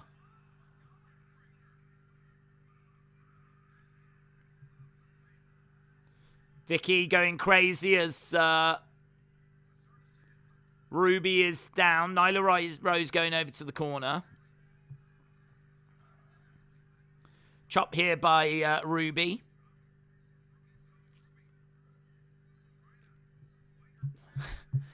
It's more based on credits rather than final exam mark. We have summer school to make up credits. If you fail, you have to stick around. You need a certain amount of community hours to graduate. Jesus, what is this? Community hours? Did you go to school at prison? Actually, don't answer that because I know you did. If you fail to stick around, you need a certain amount of community hours. I just went to a baby oil club, no school. Yeah, I believe that. Here we go. Right. Nyla picks up Ruby. Sit down. Big sit down powerbomb. 2, 3, and Nyla wins. That was a massive sit down powerbomb.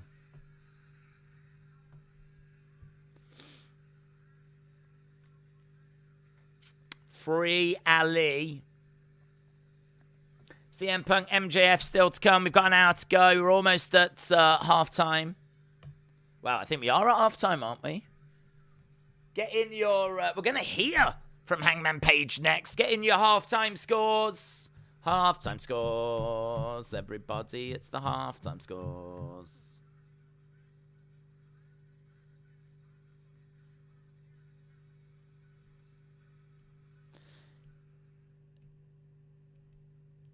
We're backstage with the gun, the A-boys.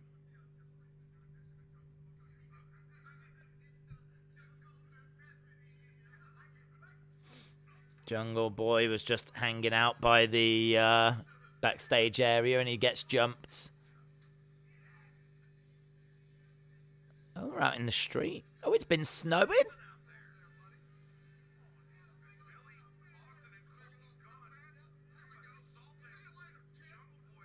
They throw him into the snow.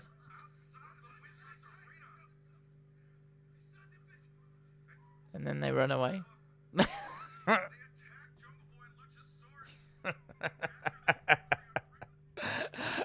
don't know why that tickles me so much, but they throw him into the snow and then run away like kids. It's like schoolyard bullies. They chuck him, they don't stay and fight. There's 3 of them. There's 3 of them, and there's only Luchasaurus and Christian.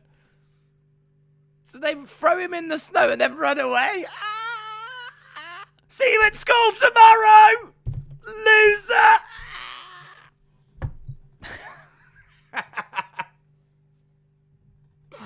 Wild. Wild. 6.75, 6.5, 6.5, 6.5, 6.5. It's not Jungle Boy tonight. His Snow Bunny. JR sounds tired. He might be tired. 7. It was Yellow Snow. 6.5, 6.5, 6. 5.5. They literally ran past Christian off camera, says Ron. 6.5. 6. 6.5. They're such bad boys. Throw him in the snow and run away. Well, they've got guys after an attack like that. You've got to get tag title shots. Come on, that can't go unanswered. I should show you the snow that we're currently getting. Roads are really bad. Christian and snow. There has to be a joke there. 5, 5.75, 6.5 halftime scores. 7 Jungle Boy slushes. They would sell. They could sell that. I rate it a lily. Come on. Come on. Show some respect. Nothing tonight has been that bad. 7, 6.5. I wonder if the rats on the streets of Chicago hibernate in the winter. I don't want to think about the rats. Do you mean like the women that go to the shows to meet up with the wrestlers? You mean them? I think they'll be fine. The chat was total chaos for the Rumble stream. That was good. A lot of fun. Big shout out to everyone that's joined us for the Rumble stream. Justin said, I'm back. Did you miss me? I don't think anyone did. No, not a single person. Hurt says, the show's all great about the same. The good parts barely outweigh the garbage. Did you keep the pet rat that was under your beds? You mean the girls that go to the wrestling shows? Don't talk about that, mate. Don't talk about that. It's a bit crass for a stream. Oh, thank you very much. Pam and Tommy. This is going to have to be edited. If you know, then you know. The world knew. The world saw. I have no idea what to give this match. Here we go.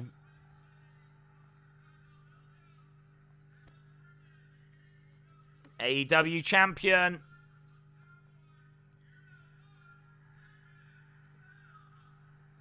Hangman Adam Page.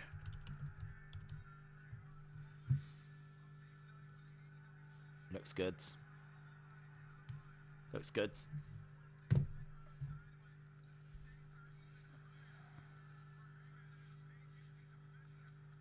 I wish he would take a moment to have the...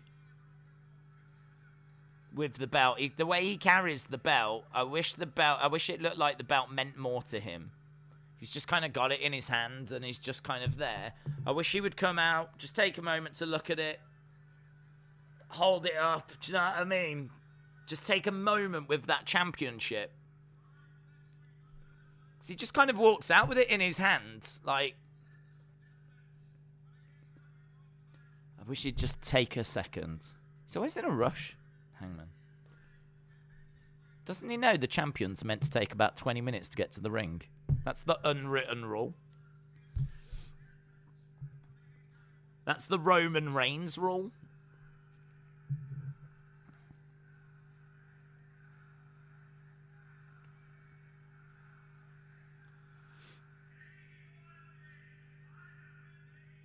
"81 days.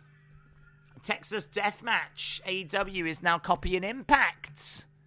Days Naito would drag the IWGP title to the ring. That's true, but the whole story, there is a whole backstory as to why with Naito. Because of how he loathes the people in charge and hated the championship. He used to also smash those belts repeatedly into the mat.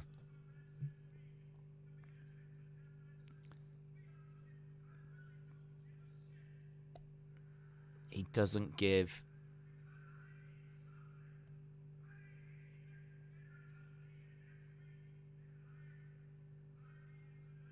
He needs it tonight. He said, I need summer.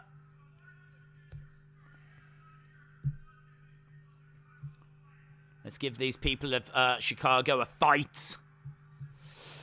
I have to find... Oh, card change not working. Apples and oranges comparison. Oh, Dan Lambert's back.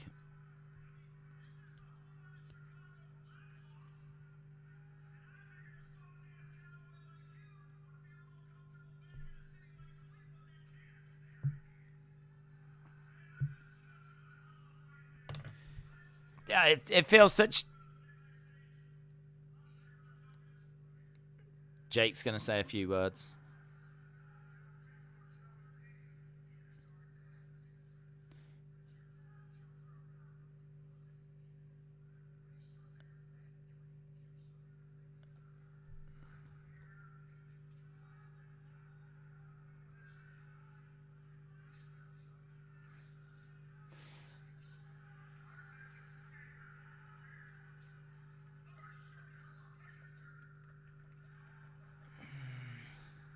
I think they really wasted a Jake promo there. I think they really wasted a Jake promo. I don't know if Lance Archer was meant to come out at that point, actually. Kind of felt like the crowd were jumping on Jake a little bit, and I wonder if Lance Archer just got sent out. He kind of interrupted Jake. And Jake doesn't really ever talk live. So it was a bit weird that Jake was talking, and then Lance Archer's like, I think he says something like, shut up, let's just do this.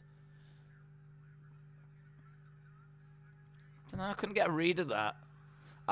It would have been very... I wish we got Jake promos backstage, pre-taped. Don't need them live. You know, those classic where he looks down the camera and talks, and you've really got to listen to what he's saying. Like, trying to do it there in that live arena, it ain't going to work.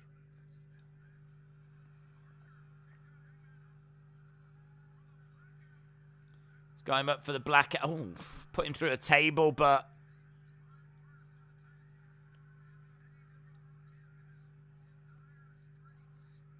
Smile on the face of Jake. Jake's voice is shot. It hurts the promos. They're making Page look weak.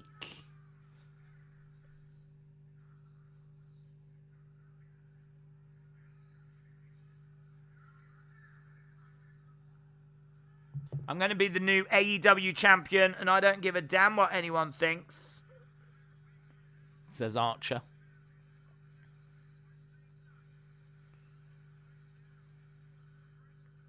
Okay, so Page is down.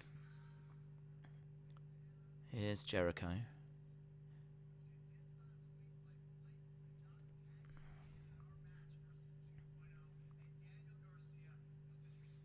What you did last week was disrespectful. It was unacceptable.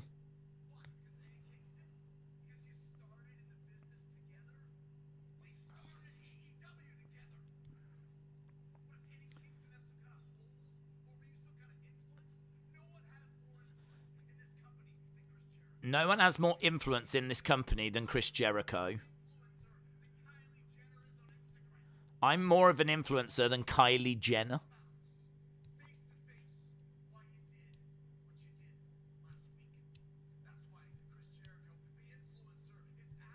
Chris Jericho, the influencer? That'll be good. Full Inner Circle team meeting next week. That'll be good. That'll be good. Be down for that. Well, there goes 20 minutes of next week's show. Yeah, I don't mind it because I think the Inner Circle have been one of the biggest things in AEW. Jericho is also one of the biggest things, however you feel about him. And could that be the end of the Inner Circle? Could there be a split? How's it going to fall apart? We haven't actually seen them together in a little while. So I kind of feel like this thing needs addressing. The logical thing would be to do what they're going to do. So, yeah, could be all right. Could be a disaster, but it could be all right. Jericho is starting to look like Bruce Jenner. Brian Kendrick tweet, I spread the most vile comments without thinking of the damage it would cause. I will live with the regret for this for the rest of my life. I am truly sorry for the pain that I have caused. Well, can't really have said much more than that, can he? So, I don't know if it's going to be enough to keep him his job.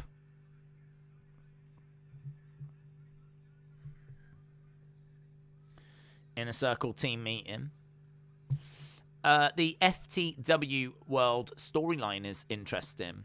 The Inner Circle is dead since Jericho left. Oh, he hasn't left though, has he? He's still in the Inner Circle. I mean, the Inner Circle haven't yet. When he went off to do his Fozzy tour. Right, MJF. So are we getting that match now, are we? I thought this would be the main event. Is this not the main event? Is this not the main event? No, I'm going to do it now. Okay. Okay. Here we go then. MJF versus CM Punk. Larry is better than MJF.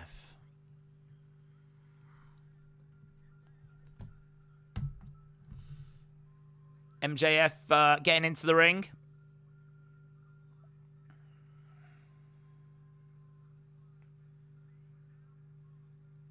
No, Wardlow.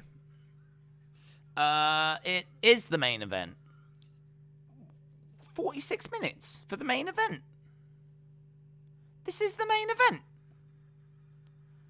This is the main event. 45 minutes. Is this really going 45 minutes? Or will there be a swerve and something else main events? What? 40-odd minute main event? Nah. There's got to be something else. There'll be something else. Apparently there's a surprise in there tonight. Aren't we all expecting a surprise? So... Nah, this won't go 40-odd minutes unless someone's going to come out right at the end. I can't see it being an Ember Moon. This could be great if we are going long. Minty said, I hope this does go 45 minutes. Punk versus MJF is going to get over half an hour, says Sean. Well, let's have a look. We'll see how this goes. The Chicago crowd isn't as hot as it usually is. Well, I wondered if they were about to wake up. I wondered if they were... I agree they haven't been. But I did wonder if they might wake up now that CM Punk's about to come out. I think the debut was meant to be Kendrick, as it would have been his debut. I don't think it was. There's rumours of a surprise, and Kendrick wasn't a surprise. He was announced before the show, so I don't think it was. It's going to be Shane McMahon. Oh my god, that would be amazing. That would be funny if Ember Moon interfered and took out Wardlow. That would be good. That would be very good. I bet no one remembers the original tag team of Ortiz and Santana. They don't even get called in anymore. That's how dead this faction is. Shane is coming out tonight at the end, says Al. The Brandy episodes. What? Brandy was on the show. Lights out, and it's Shane. Or Jeff Hardy. It's not going to be Shane. I wish it was. I wish it was Shane. I wish it was Shane and Ember Moon. The new power couple. New power couple of wrestling. Oh my god, it's Shane McMahon and Ember Moon.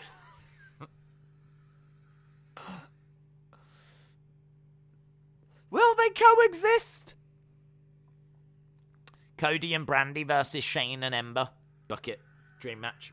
Dream match. Here is CM Punk. Oh my god, that guy's freaking out. The best in the world.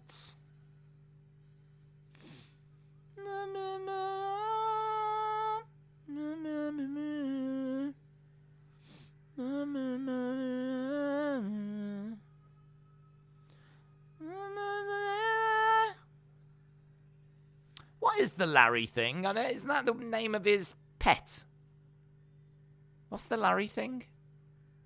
It's got Larry. Like, there was a sign that said Larry is better than MJF, and now he's come out with Larry on his top. Is that his pet cat or something?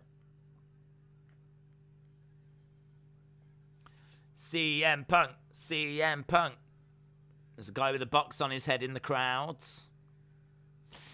There is a surprise. The surprise is a 45-minute main event.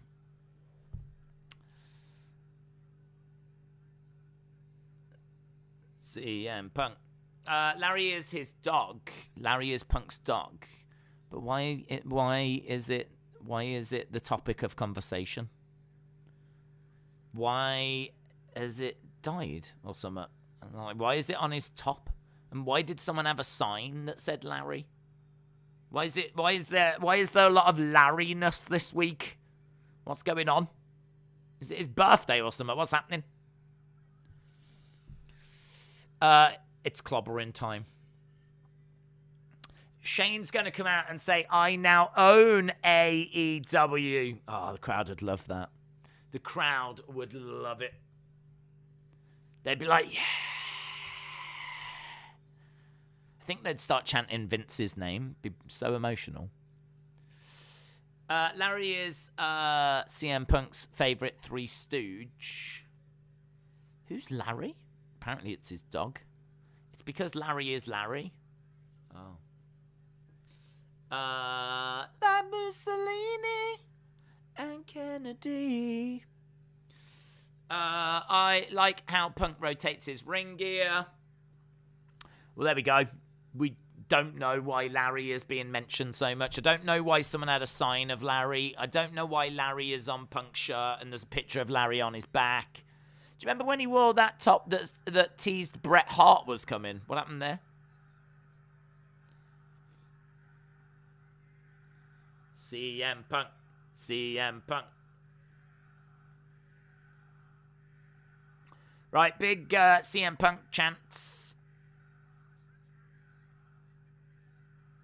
MJF backs up, goes through the ropes as CM Punk comes over. Cheap shot. Elbow to the back of the head. 40 minutes left in this one. MJF mentioned him in a promo once. MJF should win this one, said Jason. The crowd is hot. Money in the Bank vibes. Shots coming in by CM Punk as MJF is down in the corner and walks away. Kick coming in. And again, as MJF goes through the ropes. I like both of their attires, says... oh, that's nice. I like that spot. So he hits MJF, who's over in the ropes. And MJF just keeps like going back and bouncing back up again. And ends up spilling outside the ring. That's a bit old school wrestling. That's the kind of spot I could see Ric Flair doing.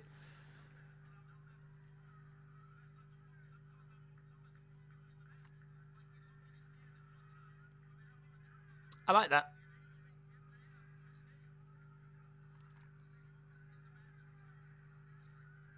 MJF over by the railing as a big chop comes in.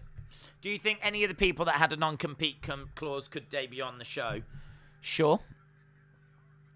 They could bring someone in. I don't feel like they need to.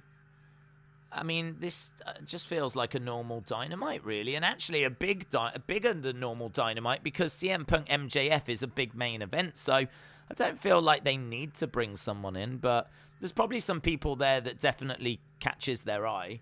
I'd be surprised if they didn't reach out to Keith Lee.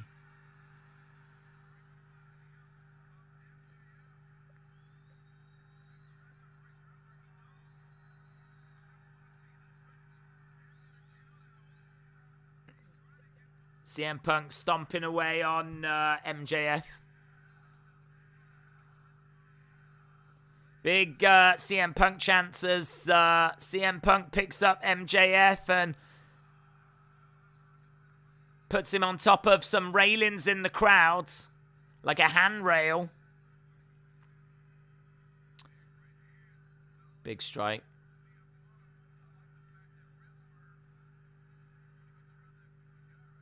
Yeah, shouldn't... is there not a count out in this?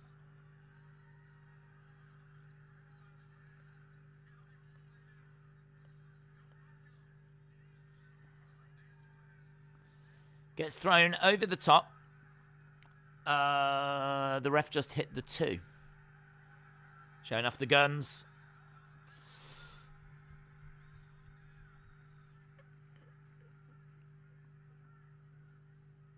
The ref is telling CM Punk he's got to get back into the ring.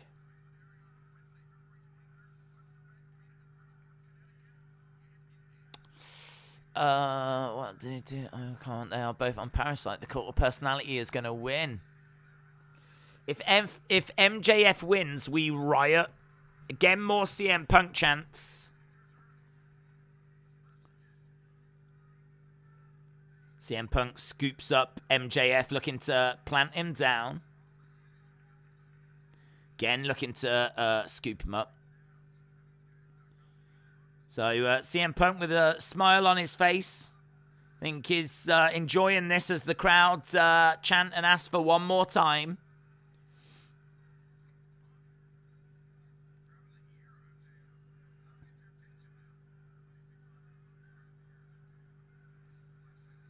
Here we go. Scoops him up again, looking for another slam.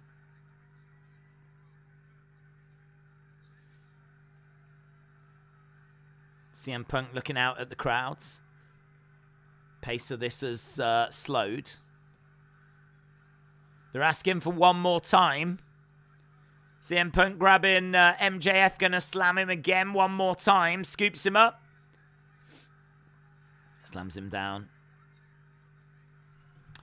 MJF is better than you, and you know that. Punk loses this. He's spending too much time on top.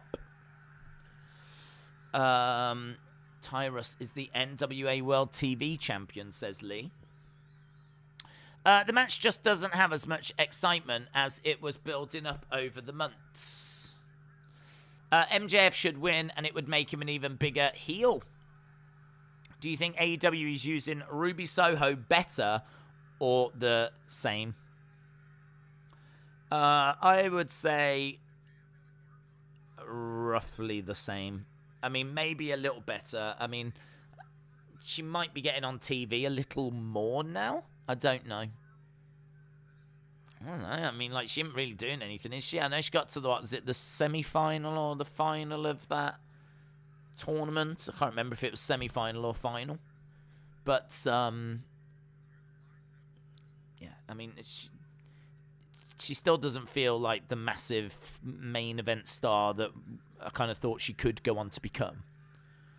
I think she's got a very interesting look, and I think she can wrestle. I really like her look, but yeah, I don't know. Seems like AEW are just a bit more focused on other people at the moment, but maybe they'll get round to Ruby. You know, the problem is that you can't push everyone all the time, can you? And that's the problem.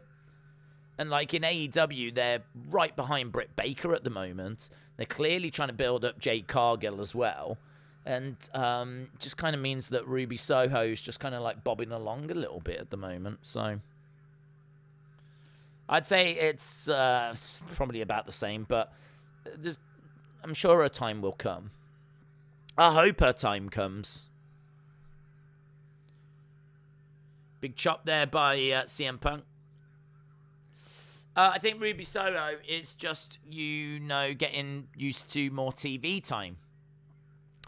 If MJF doesn't win, then he's done in AEW. I can't take him serious, says Jason. MJF is the best heel in the business. MJF is the greatest heel. Punk is the greatest anti-hero. I feel a lot of excitement in the arena. It's a pretty big fight feel, said Master Chief. Brian Kendrick has a new gimmick where he goes to different wrestling companies, says something controversial, and gets released. His goal is to get into the Guinness World Records. Well, it is. Everyone would like to get into that book. Clothesline by MJF, looking for the pin, and shoulder up by CM Punk. And MJF giving the CM Punk crossed hands gesture. You suck chance. 10 minutes, about 10 minutes into this one already.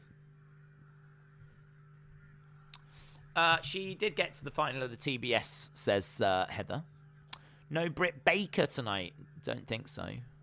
I think Soho needs to work on her athletic strength and her coordination. She can sometimes be a little slow and not powerful.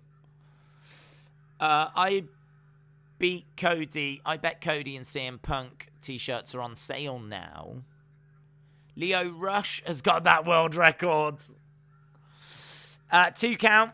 Kick out by CM Punk. MJF is the one that's in control right now. So MJF doing well.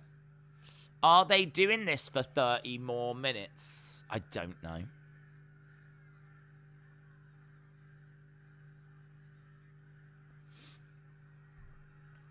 CM Punk going over to the corner as MJF comes over. I don't know if they actually announced this as the main event. I didn't catch that. Yes, and just as I said that, Excalibur says our main event continues. So, yes, this is the main event. Anthony Ogogo's back. Anthony Ogogo went on Dark.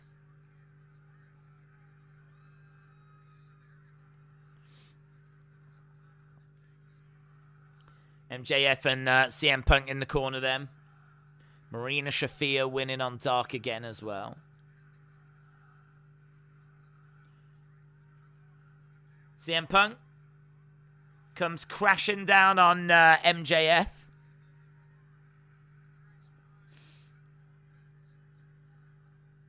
Joey Janela was on Dark as well.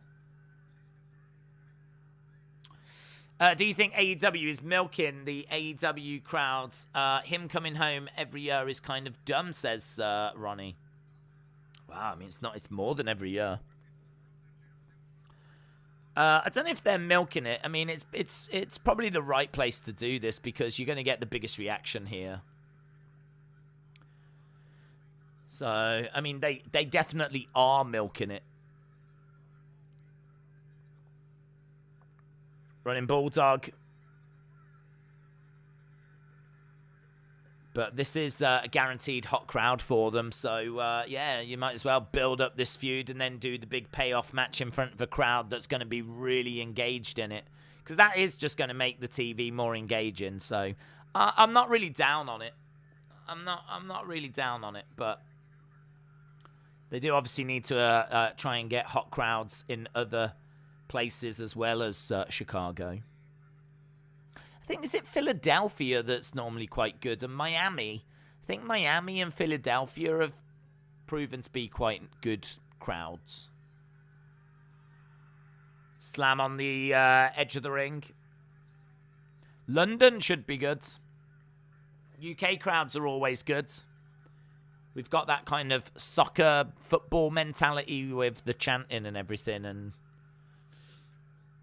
can definitely provide some noise. That'll be good, actually. Imagine when they first come over to the UK. Someone in the crowd delivers a chop.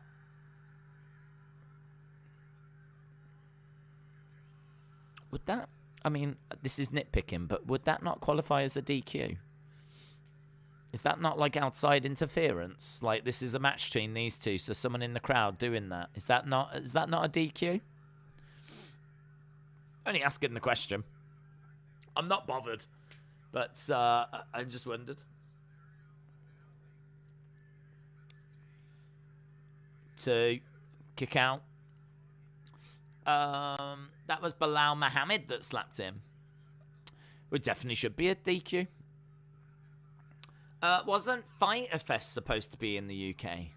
I don't know, to be honest. I don't think so. I don't think they were going to the UK that early. I know they definitely wanted to go to the UK. Clothesline. MJF goes down. Vince is secretly watching Dynamite and secretly supporting MJF. Even Vince stans are supporting MJF, said Raki. Are there any Vince stans? Are there any Vince simps? That's what I want to know. I want to start a Vince simp account on Twitter.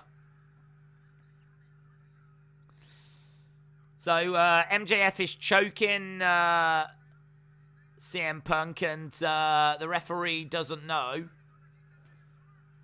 Look at the ref. Jeez, this is like panto. The ref looking out the crowd like... The crowd are like, he's choking him! He's choking him! The ref's like... And again, going back down. This is panto. We have that. We have panto at Christmas. He's behind you. He's behind you.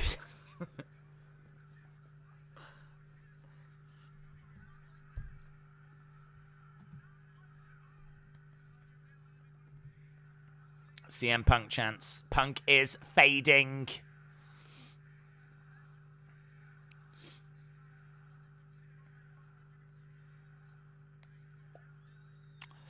Awesome heel tactics. Punk fade in here. Yeah, bell sounds. Bell sounds. MJF wins.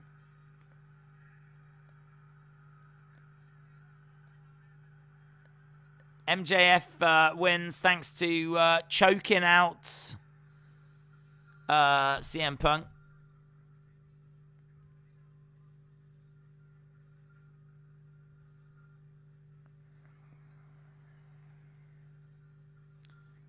God, this is bad.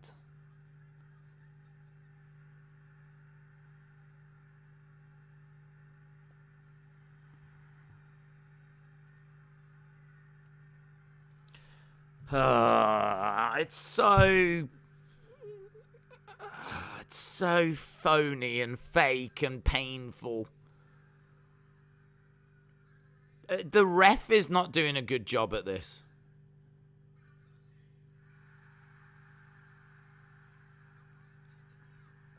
You know, there's a bit where he holds his hands up and it falls to the ground, and he looks at him and he looks at the ground and he looks back at him, and it's like, they just don't seem to act like normal people would act. Do you know what I mean? And just because that fell to the floor, that doesn't mean that he used him. He's got no proof. What proof has the ref got that he used it? Where's his proof that he cheated? What, because that thing fell on the floor? That doesn't mean he used it.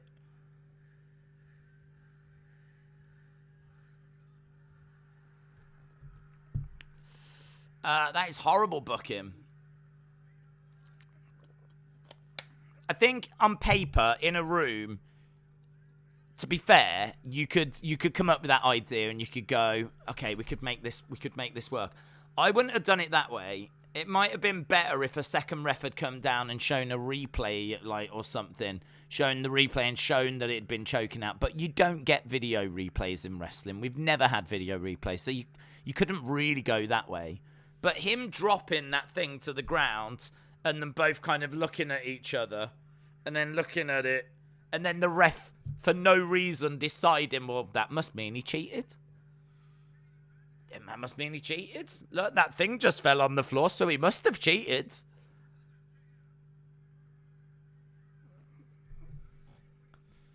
It's a false finish. It's a way of just throwing the crowd off, thinking that that's how their hometown hero has lost. Oh, but wait a second, no, he hasn't.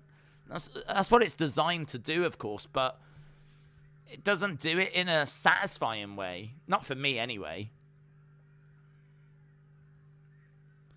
There's better ways to book that. There's better ways to get that across.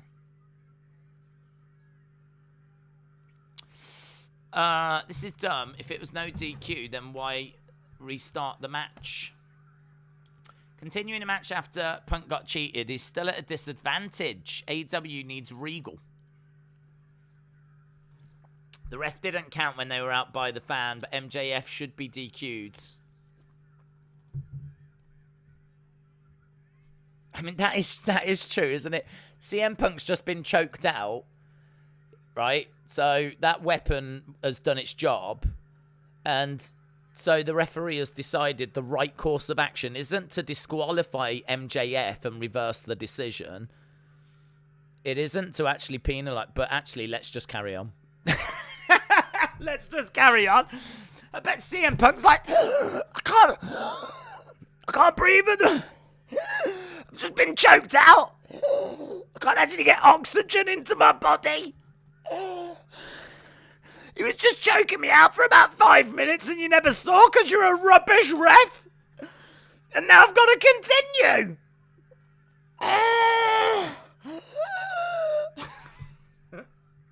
Why don't you just DQ him? No, we're carrying on.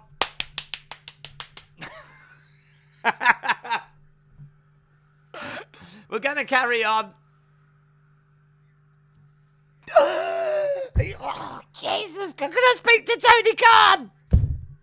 No. Not until the match is done.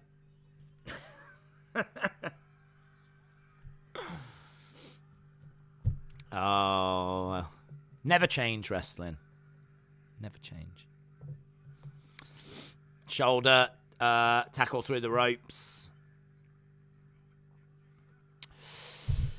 Fan of both, but still Dan 7 as TV. Punk lying half dead. Continue the match. Ring the bell.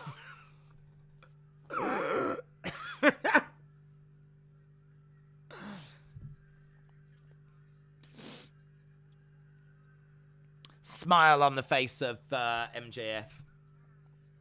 I know that AEW has a lot of draws, but if they don't want MJF to lose to Punk clean, they could have done a draw so no one would lose.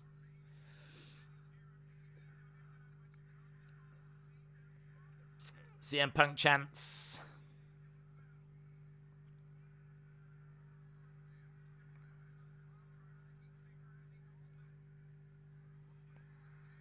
It didn't achieve anything because the match is continuing.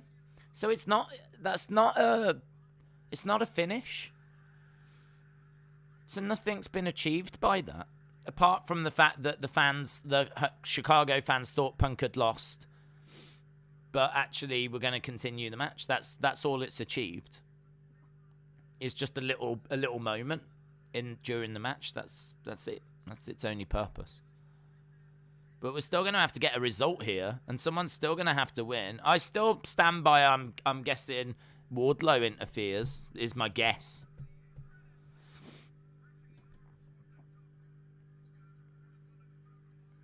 CM Punk with a drop kick.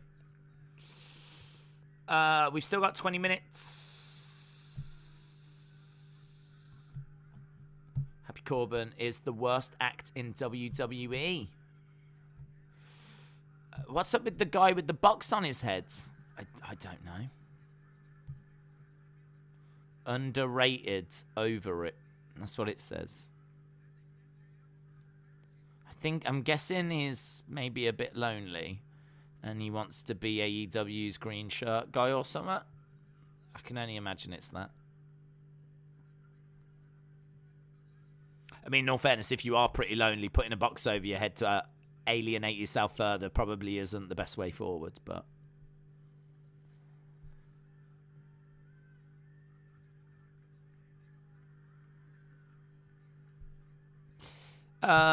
you are an angel. Listening to you talk is heaven, says William. William, all I can think about is your nipple. That is it. That's all I can think about. And that won't make sense for anyone that doesn't watch the Wrestling Escape pod. But that's their own fault for not watching it. Goofy ref aside, this is a good match, says Master Chief. It's a shame AEW is extra. Why can't they just let the talent put on a good show?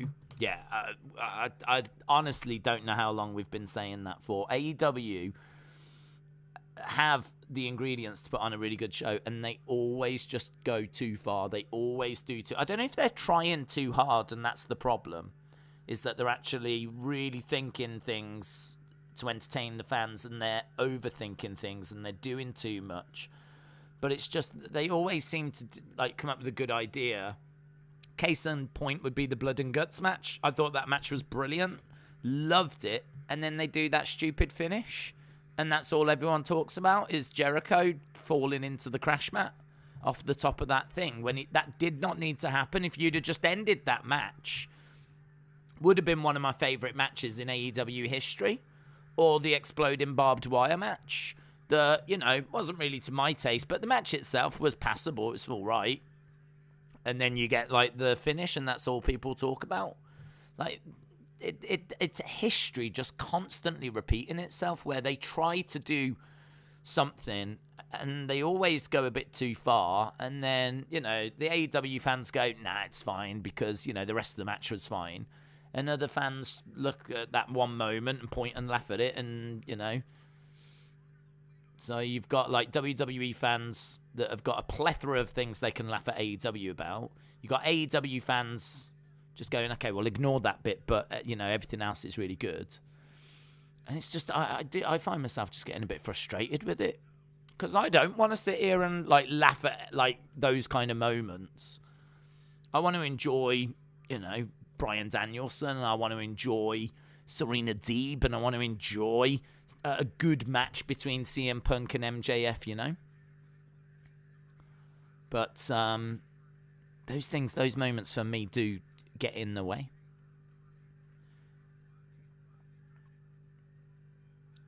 CM Punk hobbles over. Maybe it was designed as well to take some time out of the match. Perhaps they thought, well, we can kill, 3 minutes, 5 minutes by doing this. We'll go 40 minutes, but we can take 5 minutes out if we do this, and people will think the match has ended as well.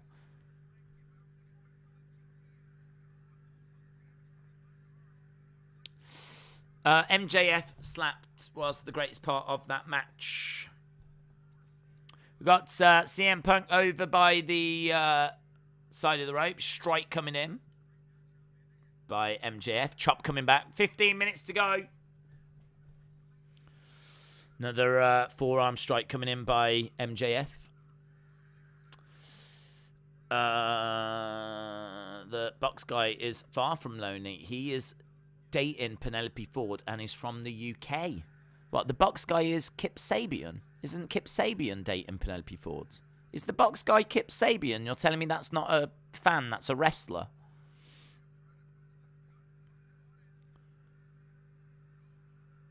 I mean, I don't know. I don't know who the box guy is. If it's a fan, then it strikes me as someone that's trying to be the green shirt guy, trying to get on TV and trying to, you know, become a thing. If you're telling me that this is what Kip Sabian is doing now, then I think that's sad in a different way. Reverse Rana, which I love, but it never gets any respect. Should be a flipping finisher or a reverse Rana.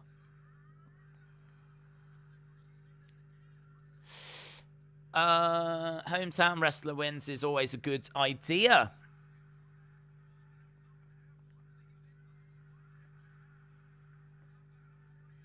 MJF sold that Rana really well.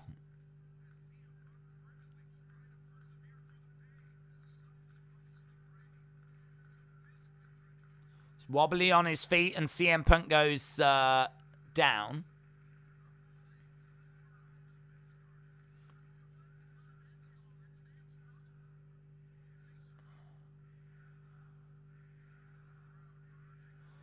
CM Punk still can't get back to his feet.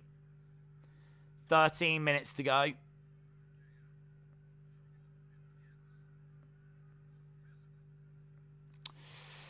What a waste of money. It's better than the Hurricanrana. Well, we still don't know if there's going to be someone that's going to make their debut. So we still don't know if someone could come out at the end. I mean, this match could, you know, chug along and boom, someone walks out.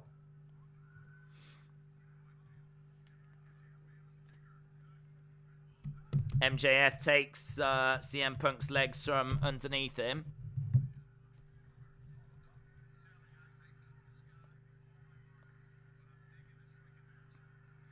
Tony says he hates MJF with all of his heart, but he is loving this match. There is still supposed to be a surprise. Well, I believe so. Andy Carroll for $35 million is better value than AEW. If you go on Brian Kendrick's Twitter page, he issued an apology 39 minutes ago. He needs to prove his change rather than just say empty words before AEW rehire him, says Retribution. Charles said a debut wouldn't make any sense. There's no overrun tonight, says Austin. Thank you. Tribal Chief Roman Reigns said this match is awesome. Me Not You said that box guy is either Cross or Bo Dallas. I wonder if the box guy is going to be like a reveal of some kind or a surprise. I mean, that would be great if that's if he was there to do that.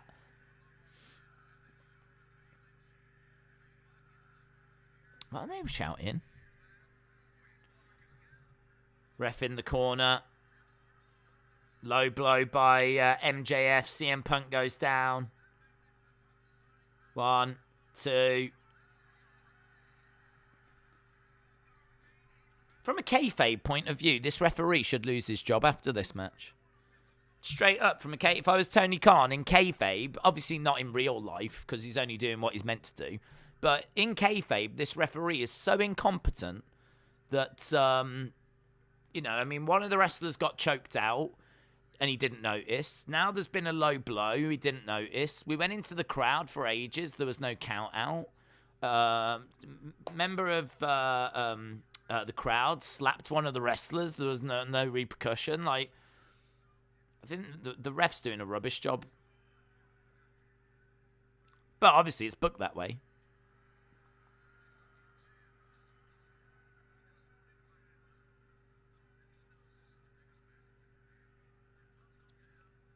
think we might be at commercial break at the moment. Do you see a debut tonight? I don't know. To be honest, Birds, I thought there might be one. I can't even remember where these rumors came from.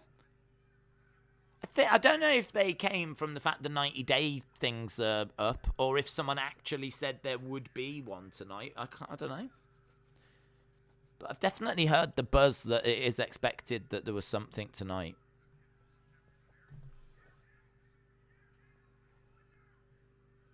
Right, 10 minutes to go, and MJF shouting over to someone in the crowds. Maybe he overlooked the low blow to allow the rest of the planned match to continue. No, he was actually out of position. He was in the corner. So he didn't see it at all.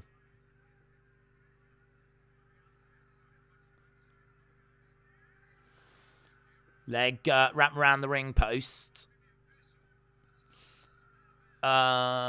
Is Punk's knee really injured? The match seems like it's going to be called on the fly now. I don't think it's really injured. If it was really injured, I don't think MJF would be targeting the knee the way that he is. He's just wrapped it around the ring post and thrown in a shot on that knee. Again, wraps it round the ring post. Batista said he would go broke before he ever wrestled again. Wrestle Hub said Wyatt got arrested. Okay. Did Wrestle Hub cite their source as to where they got that information from? If it's not a Meltzer or a Sean Ross Sapp, then I wouldn't believe it.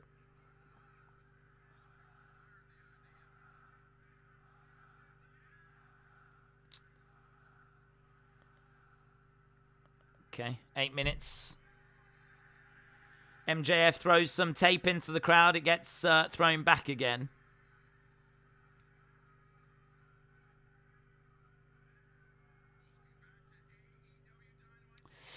Why didn't the ref count out MJF? I honestly, I think the ref can't get to 10. I think that's what the problem is. I think like he probably gets to about 5 very confidently, and then it's like 6, 9. Is it 9? I don't know. And by the time he's trying to figure it out, they've just got back in the ring anyway. CM Punk down, MJF down, 7 minutes to go. Master Chief said Wrestle Hub is a garbage can of spam. Nothing they say is true. I can honestly say I don't think I've ever been on Wrestle Hub in my life. So I genuinely don't know where it is, what it is. So I can't comment. MJF biting CM Punk. This match has got a better ending than the Royal Rumble, Universal, or WWE Championship ending. It hasn't ended? How can you say that? It hasn't ended? It's still going?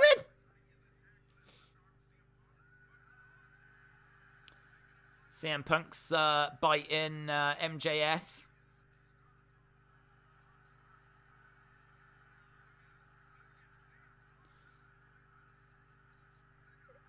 Pedigree from the middle rope.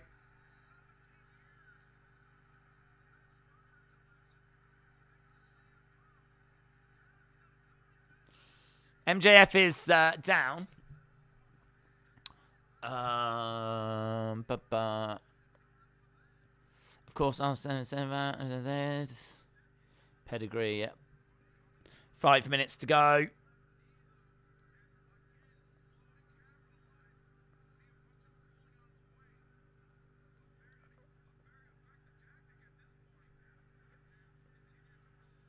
MJF rolling out the ring. Flops outside the ring. Pedigree didn't look great. MJF kind of gets his knee, doesn't take it flat.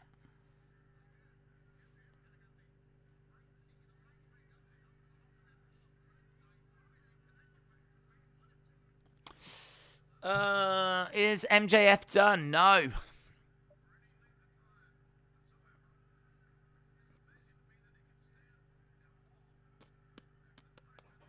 Kick by MJF.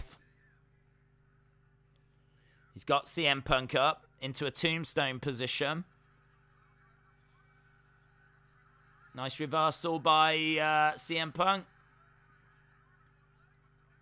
1, 2. Kick coming in by CM Punk. MJF goes down. CM Punk's looking to go up top.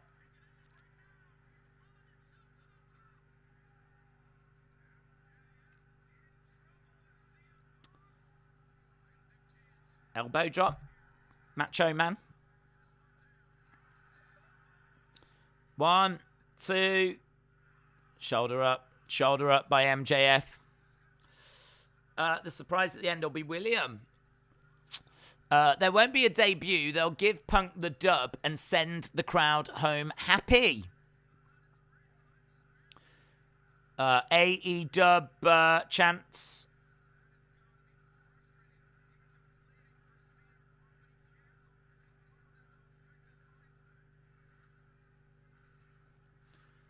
Okay, so the crowds are applauding CM Punk as he's setting up for the GTS. MJF rolls out the ring. We got 3 minutes to go.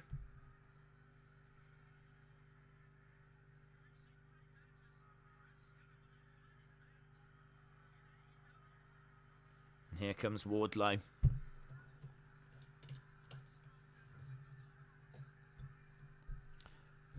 Time for the finish.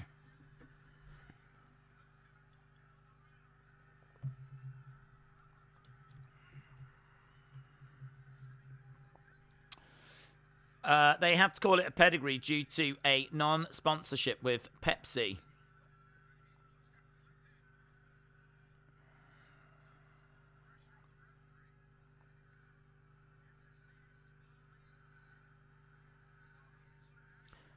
Wardlow steps over MJF and stares at CM Punk.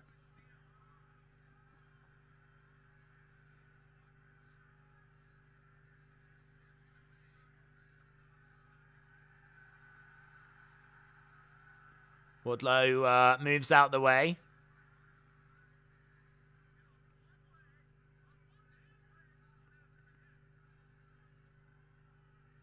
CM Punk still not quite trusting of Wardlow.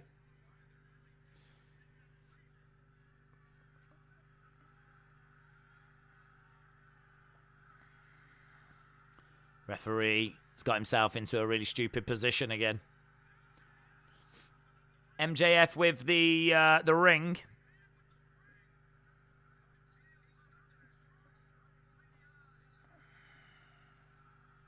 One, 2, 3. MJF wins. Uses the ring on CM Punk.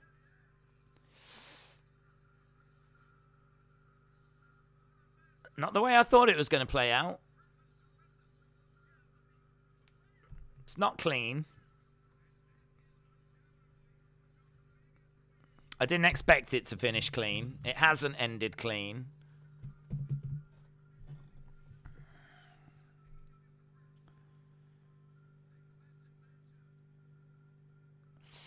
Punk is finished.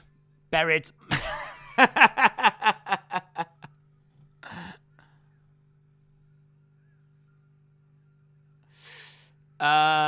Wait, ref, he used the ring. Redo the match. Yeah, that's true. Someone show him that clip. If the ref sees the ring now, does he automatically restart the match?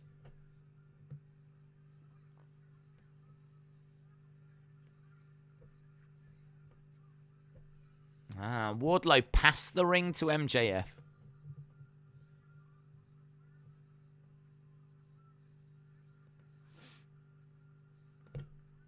So Wardlow, we're seeing picture-in-picture at the moment. We're seeing a replay, and we're seeing Wardlow getting into the ring. Wardlow shaking his head.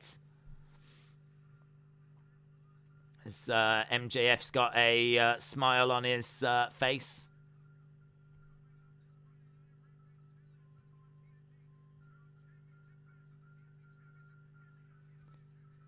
So no split yet. No split. No arrivals. No surprises.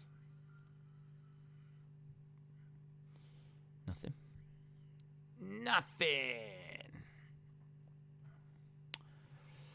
Well, there we go. I mean, what do you say to that? I'll tell you what you say. We'll get the poll up. What did you think about AEW Dynamite? 8 to 10. 7 to 7, 5. 6 to 6, 7, 5. 5, 7, 5, or below. There we go. MJF won fair and square. I quite like Dynamite tonight. I'm not sure how I feel about MJF CM Punk. It went down, so it's an 8 from me, says Ben. 9.7, 6.25. I would love to see MJF dethrone Hangman. I would have had Punk lose on pay-per-view and not a regular Dynamite. J Brock says 2. Trey says 7. I'd love to see MJF dethrone Hangman. 7.5 said Zoom Station. Austin said full-time score 6. Shaquem said 5. Do you really think an aged Punk should beat MJF? Heck no. Jaden said 6.5. The ref annoyed me in that main event. Hayden with a 6. Justin with a 6. Hammer with a 6. The big shocker was that Pac has got eyes. That you're absolutely right. That was a hell of a surprise. I didn't see that coming. 7253. MJF is better than you, and you know it, says I'm burring. Airflow says I missed the game. Minty has sent me a thing that shows that Kip Sabian is apparently the one that's in the box. So there we go. That was apparently Kip Sabian. Great. I'm going to stay with my halftime score 6.25. The last match was good and bad at the same time. Jilly, shout out to you. Would you like to get in on the ground floor of me and Sonny's Timmy's flavoured crystal dongs? I've already got my own range. Legend Killer says 6.5. J14 says 7.25. MJF is my favourite heel, and I still say that Tony Khan wets the bed, which is rare. I feel like the way the matches went were not as many kills. They should have given us at least that. The match brought up the show. When MJF fell out the ring, the ref should have been counting and didn't. It made no sense. 8 out of 10. It was the best show ever. What? Hang on, no, that only just dawned on me. 8 out of 10, best show ever. Are you even a wrestling fan? If 8 out of 10 is the best show ever, oh my God, 8 out of 10, best wrestling show I have ever seen. 8 out of 10.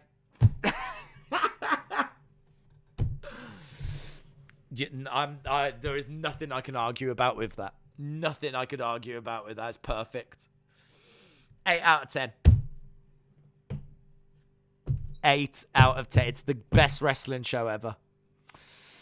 Mitchell said, I really like the Mox match. Page's title run seems a bit meh. I don't get his booking as champion, and the Punk match had way too much shenanigans. Good use of the word shenanigans there. Very good. shenanigans. 7.5, greatest show ever. Guys, I'm gonna go down to around about 5.5. For me, this was the best show I've ever seen. About 5.5, best show I've ever seen. I genuinely think it's the best thing ever. Should Whoopi get fired? No, I don't care. I didn't watch. Cancel culture is insane, says Unbroken 1010. Okay, interesting conversation. How did you feel about Dynamite, though? Welcome to the Dynamite stream. How did you feel about that? They had MJF beat Punk twice. Not clean, but he beat him twice. 8 is great. Yeah, but it's not the best show ever. Yeah, I'm sensing it was sarcastic, but even so, not the best show ever. 6.99. I just can't go to a 7, says Eddie. No one is going to make you. No one is going to make you. Making comments said 2.4. It was the best show of my life. We've had 240 votes coming in. We'll see. Once we get to about 250, we'll wrap it up. 5 out of 10. It was a masterpiece. Is this wrestling in 2022? So what happens now in 2022 is we've waited a long time for the shows to get better, and you know, by and large, they're not. So what we do now is we just have to recognize that 5 out of 10, 6 out of 10, 7 out of 10, these are incredible scores now. So this is wrestling in the modern age. Rather than actually getting 9 out of 10 shows, what we now get are like 5 out of 10 shows, but we call them as incredible. 5 out of 10, absolutely insane. One of the greatest nights of my life. 5 out of 10. That's how that is modern wrestling summed up. Love it. Mitchell said 7% on Rotten Tomatoes. Best show ever. Better than you, and you know it, says Joshua. Best wrestling show of 2022. 3 out of 10. 7 out of 10, show of the year. I tell you, this is good. This is catching on. We've got this. We have got this. 1 out of 10, best wrestling show ever in the world. Best Dynamite main event in a while, says Joshua. Chicken Nug said 3 out of 10. MJF Punk was an absolute banger. It is match of the year. Gilly said, this is what wrestling does to you. It is. You're right. You're absolutely right. You're absolutely right. I mean, in all fairness, if we do actually get an 8 out of 10 show, it probably does feel like the best show in the world these days.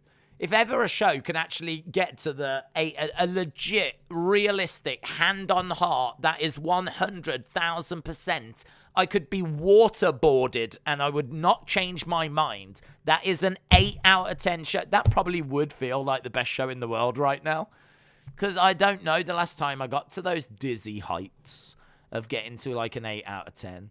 So, yeah. I mean, in all fairness, as funny as a comment as it was, it probably would feel like the best show in the world ever, yes. Best wrestling show of today. Very good. It's better than Hogan Andre. Can't wait for Mox and Danielson to make some mid-carders interesting. Definitely 6.9 for the House of Black and Brody King. Right. Boom. We're done. Appreciate the support, everyone. I hope you had a laugh, and I hope you enjoyed the show as well. We are going to be not around tomorrow. I've got so much to do. I'm a busy, busy boy. So much to do setting up streams. We are going to try and do the Winter Olympics. We are doing football. We are doing wrestling. We are doing UFC. And I'm going to have to try and set those streams up for the next couple of weeks. So lots going on. I won't be around tomorrow, but I will be busy. We should have the opening ceremony over on football days to the Winter Olympics. That will be Friday. We've then got SmackDown and Rampage And then, look, we're up and running with the Olympics then. So, yeah, lots going on. Really appreciate the support. Have a great evening. Dave said, what was your score? Yeah, mine, I said about 5.5. I wasn't lying. I think a lot of people in the chat put about a 6. So for me, I'm definitely 5.75 or below. I thought the main event was a bit of a disaster. I thought it had some fine moments in there as well. And I can understand why people enjoyed it. But for me, the referee, like, if you're going to go out the ring and there's not going to be a count or that stupid stuff with the choking, I completely agree. Those shenanigans. And there's times where the pace really fell away. There's times during that match where the crowd are actually really quiet and just sat there whilst, I'm guessing we're at commercial break. I can't even begin to tell you how much it sucks trying to watch a wrestling match that just completely dies when it goes to commercial break. You lot go to commercial break, and what I watch is 2 wrestlers in the ring not doing anything, basically having a breather, waiting for the show to come back. But the thing is, I can still see it, and the people in the crowd can still see it. It really, really hurts the momentum. Really hurts the momentum. So maybe if some of those moments were taken out because I didn't see them or couldn't see them because we were at commercial, then maybe it would have felt like it had a bit of a better pace to it. But there are moments during that match where it just dies and there's nothing happening and the crowd are quiet and that takes you out of it. Then you got the shenanigans. Then you've got the stupid referee and you look at it and you go, God, this just, for me, brings the show down. I actually thought the start of the show, first half an hour, was pretty good. For me, the first half an hour, and I said at the time, I'm kind of into this. I mean, that Paige Van Zandt Brandy thing, I didn't really mind that. Moxley, didn't mind that. Thought match was all right. The Daniel Bryan promo, I thought was good. But I think once we got past that, and certainly into the second hour, I think then I really started to struggle with it, and my score just kept going down and down and down. I've probably settled, like a lot of people, on about a 6. I'm probably a 5.5, 5.75. If I had to select one, I'd be the 5.75 below. But only just. There was still, like, the first half an hour of the show I enjoyed. But as I said, the rest of it just kind of dragged my score down a bit. So it is what it is. As we said, there's people out there that will have enjoyed it. There's people out there that will have had a few little frustrations. But I think my general frustration is just, I really think that Fight TV thing sucks. Being able to see, like, it sounds amazing. Like, see what's happening whilst the adverts are on in America. Sounds amazing. Like, it feels like you could do something really good with that. Like, actually give us content that other people don't see. That is not what happens. What happens is the match dies, and you don't quite know, because I have the sound turned down, you don't quite know if you've gone to commercial break or if the match is just stalling. You don't quite know. So forget tonight. I'm not talking about tonight. Well, it did happen tonight, but I just think that's a massive problem in general. And I don't know that it's a problem they're even really aware of, because I don't know if anyone is actually watching at AEW the Fight TV feed. I don't know if anyone's watching and seeing what it looks like. 'Cause to me, it just, whoa, yeah, not great. That's something I'd like them to change. I would rather go to commercial break. If I'm not meant to see it, if it's not meant to be, if it's not worthy of being shown in America, and like, then don't give it me. Don't show it me. I'd much rather I just went to a black screen at the same time then. I'm sure they could do that. There must be a way they can do that. If when you go to commercial, put me to commercial, but I just won't have commercials. I'll just have a black screen. I'd much rather that than the pace of the match completely fall away. And that's what tends to happen, unfortunately. So, Philip says, with WWE having premium live events on Saturday, does that cause a problem with UFC streams? To a degree, yes. There will be times where difficult decisions going to have to be made. I would imagine most times, 9 times out of 10, a WWE event would be picked over UFC. Because I'd imagine if it's going to be a fight night versus a WWE pay-per-view, I would probably go with the pay-per-view. And certainly if it's a Rumble or a WrestleMania. But I don't know if there's any WWE show I would pick over a UFC pay-per-view. A UFC pay-per-view is bigger. I mean, it would be really hard. If it was a big UFC show against the Rumble, I genuinely don't know what I would do. I don't know. And that's a problem that WWE have created by switching days. It's not a problem I've created. So, yeah, I don't know. There are going to have to be some difficult decisions. But by and large, I think it'll work out. You know, I think Money in the Bank is on the same night as UFC pay-per-view. Right now, I'm not doing Money in the Bank because I'm doing UFC. So they need to move that. And apparently they're aware of it and they are looking to move it because they know that it is not a good idea to be going up against a UFC pay-per-view. So, yes, it is going to cause some problems. Anyway, I said I was going, so I am going because I've got lots of things I need to sort out. So appreciate the support, and hope you have a good evening. And we are back on. When are we back? We're back on Friday for SmackDown and for Rampage. Awesome. Right. Thanks for watching. See you again next time. Bye for now.